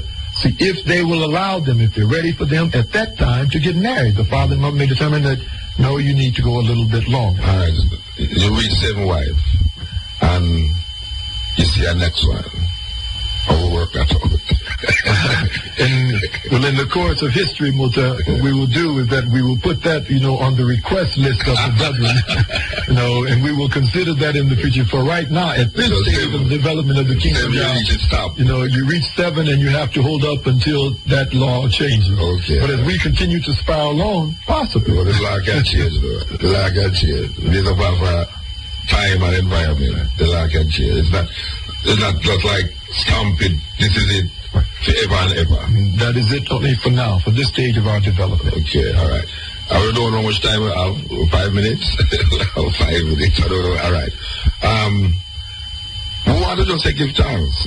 Give thanks, really, giving us the opportunity to do this interview, And we hope that one day we'll get to accommodate you in Jamaica, like how we accommodate the brethren there, It's really good to know that we can come here, I find it very interesting going to the old Jerusalem. It really looks like an old Jerusalem to me. I don't know about it, and Mount Zion, I am a Rasta man. I've been hearing about Mount Zion for years, the city of the great king. I will go to this place and call it Sepulchre. I have to wait to put the pieces together, but as far as I say, it just looked like a big entertainment thing to me. I mean, I'm talking about down that Sepulchre place, it's really, it looks like, they put it there, they tell you that this is a tomb and this is this big rock and this thing. I try to figure that out, but it's really give thanks to know so we could come in the midst of someone who is living out a perception, which is good to I. You have this vision, I living out the vision, very important. It's not a dream, it's a reality. So we just give thanks for accommodating us. Thank you. Thank you, Mutabaruka. Yeah, this FM coming through from FM, thought-provoking, always smoking, lyrics like a bazooka. You are listening to Mutabaruka. FM, thought-provoking, always smoking, lyrics like a bazooka. You are listening to Mutabaruka.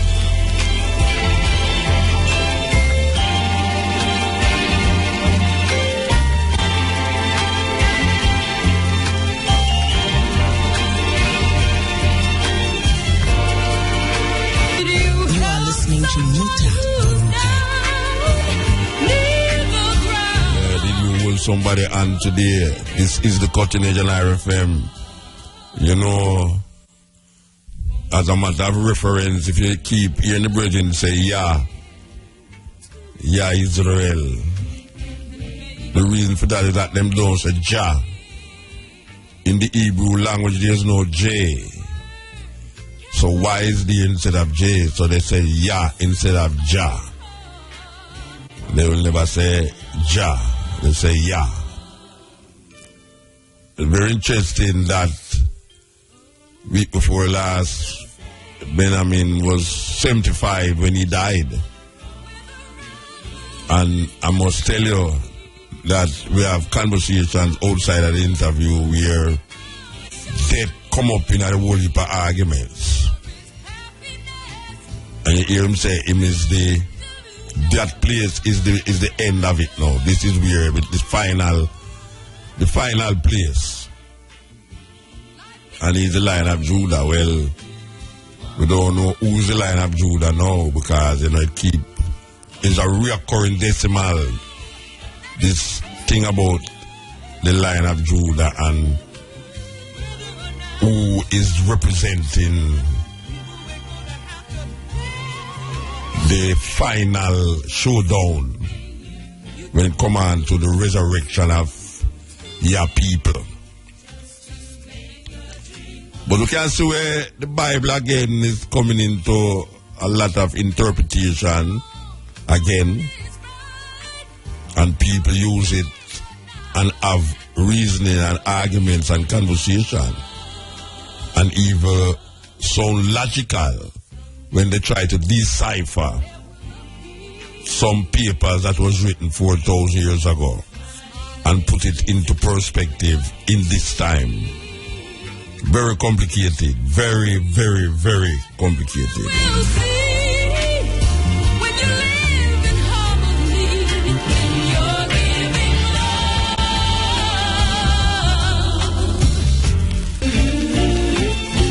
Yeah, this program is Wednesday. Today is what? It's 7th. Today is Thursday now. Yeah. We have little more from this. Why you remember say, little more from this is the stepping razor, the art of war. And this program is from 2 to 5:45. Without a doubt, 2 to 5:45. And this is the first coaching edge for the year. Yeah, the first coaching edge for the year. And we promise you that it is now sitting into the 25th anniversary of IRFM. And we have been here 23 years. Well, I tell you, I'm going to write it on my back, you know. I'm going to write it on my back. But they are here for 23 years. I talk to the people, them. And now we see where Cutting Edge is viewed, listened to by people in 159 different countries. 150, this is the statistics given to me out of England and published 24th of December 2014 that Cutting Edge is viewed, listened to in 159 different countries. So it's not a simple thing I go on here, so on Wednesday night. Not a simple thing.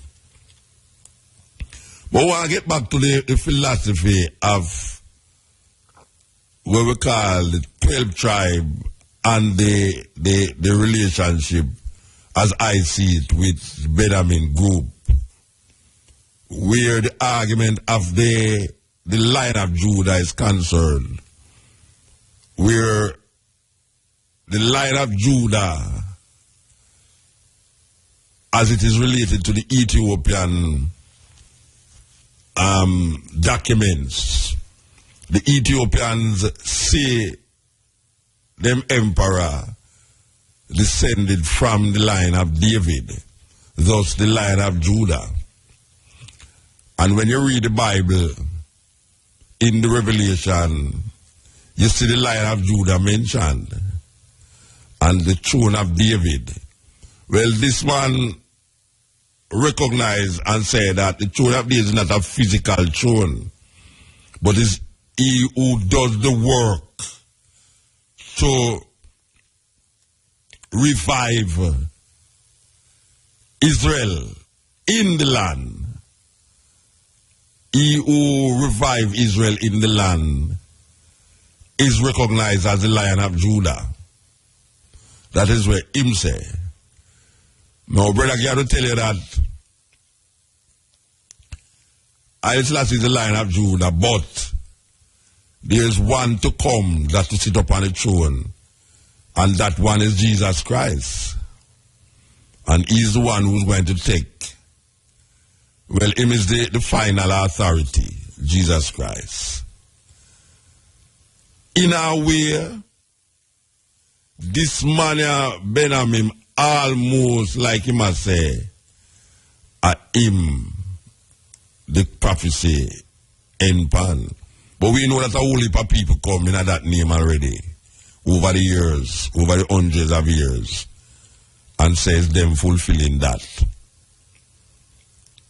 You know, just like how hundreds of youth in the early 60s, late 70s, early 70s, late 60s, 70s, did follow 12 tribe of Israel. Well, for the federation, sorry.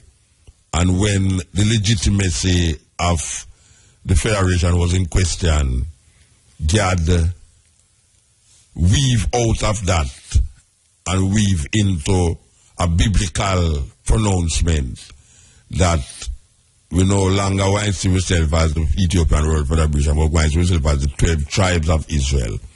And then now him set up certain principle.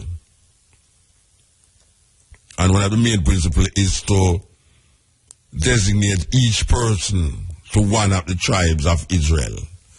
Not recognizing it like, oh, other Rastas did see it, or even the Hebrew Israelites did see it, as what we call Judah, the house of Judah.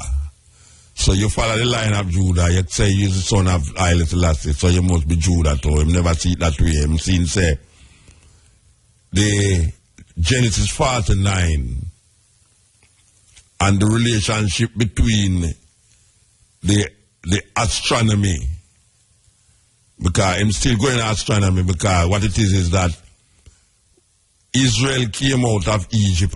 By the way, did you hear that they banned the movie Exodus out of Egypt? Yeah, them banned, just like how the interview a gone on a fire.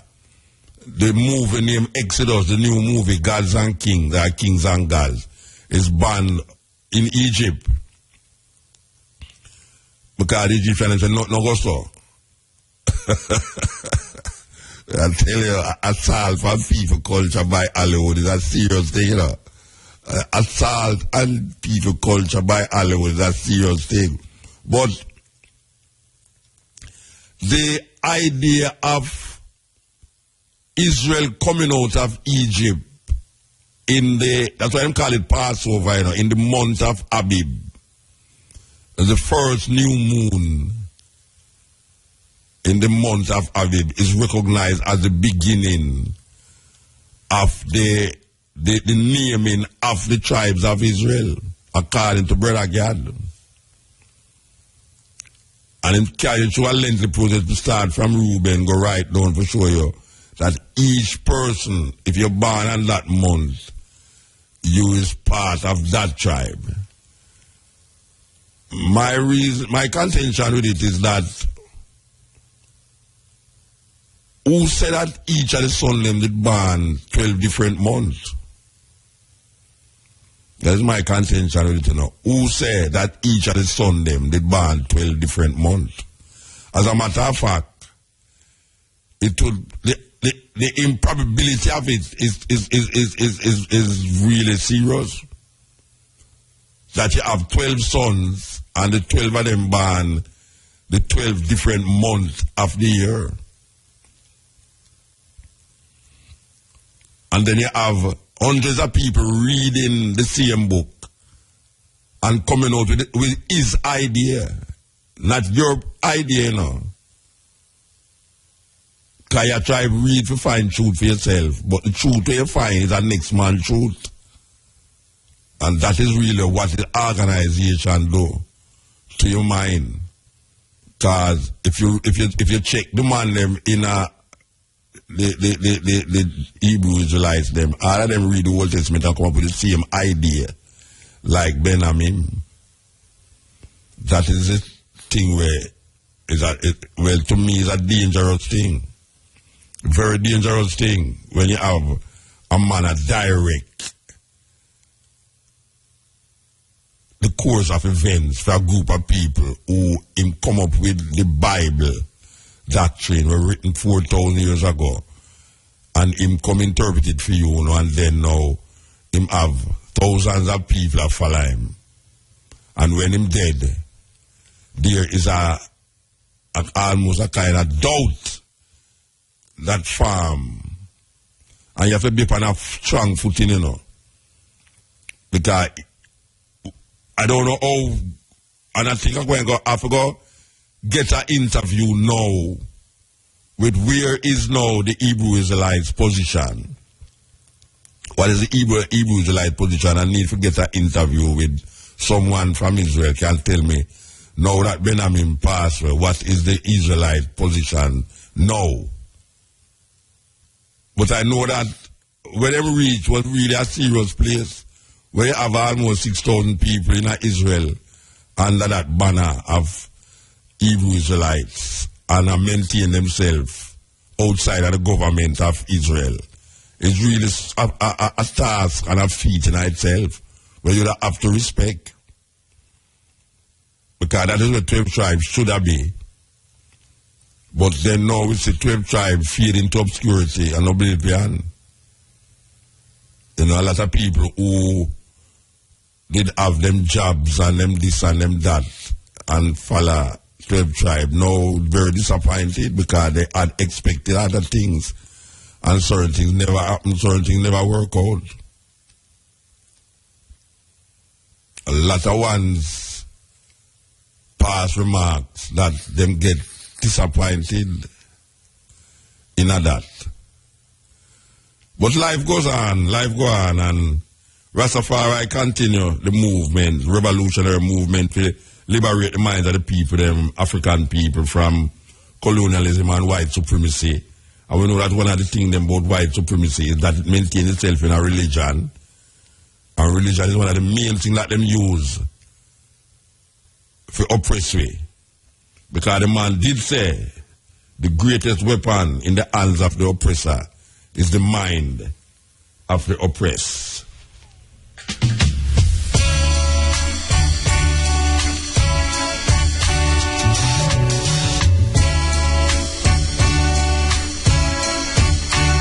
If you had a choice of colors,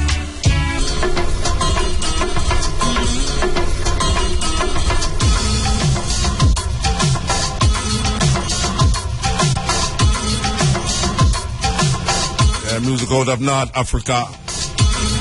Music called Marrakesh. Marrakesh is a city in Morocco. Yes.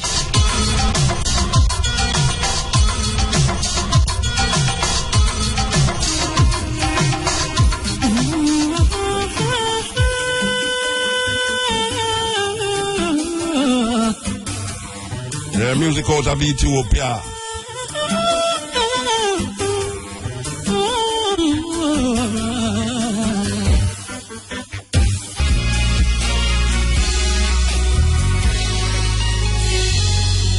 Ethiopian music coming through on the cutting edge. Only on the cutting edge you're going to hear this kind of music, you know. Believe you me. Ethiopian style.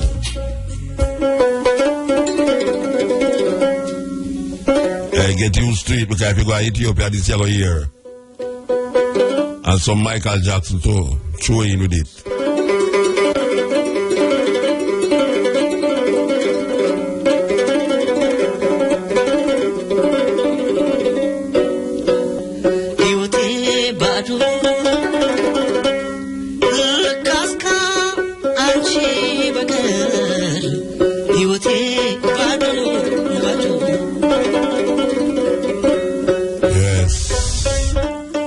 Kind of music, don't it? Ethiopian style, indigenous style. So we say give thanks to the moment, give thanks to the time and the energy, give thanks to all the people who stay with me. I know that this year, 2015, as we said before, we're going to continue the journey of rooting up. You know, there was an interview that we did when we went to Ethiopia.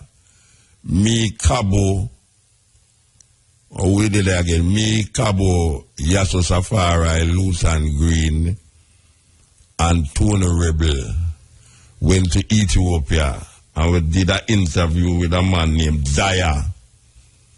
I think a St. Thomas him did come from. And the man was in England.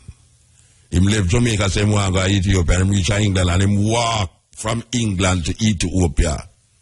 What me say him do?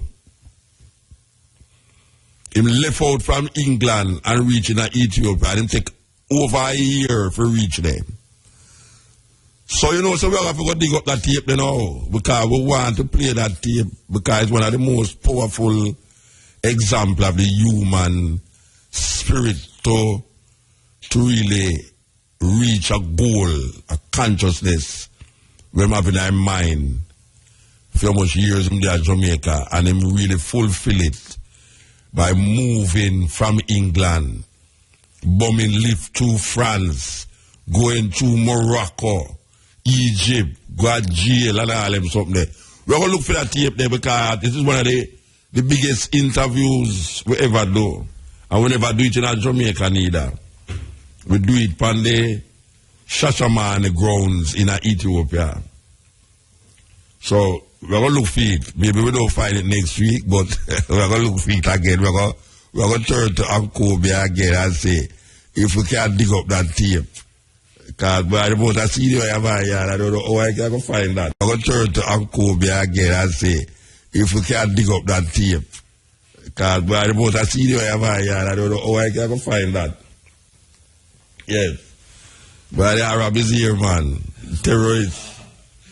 Matrix, man. I tell you. Matrix no easy if you look like one of them Arab, man, you know. Matrix look like one of them no Egyptian, you know. They know, not the ancient Egyptian, they know Egyptian them. We take over Egypt and go like to Egypt and Africa again. No, they know would have to go shoot you. You would have to go shoot, you know, because we think they are coming here with all bomb type and all everywhere. So you have to know, we give thanks to the moment.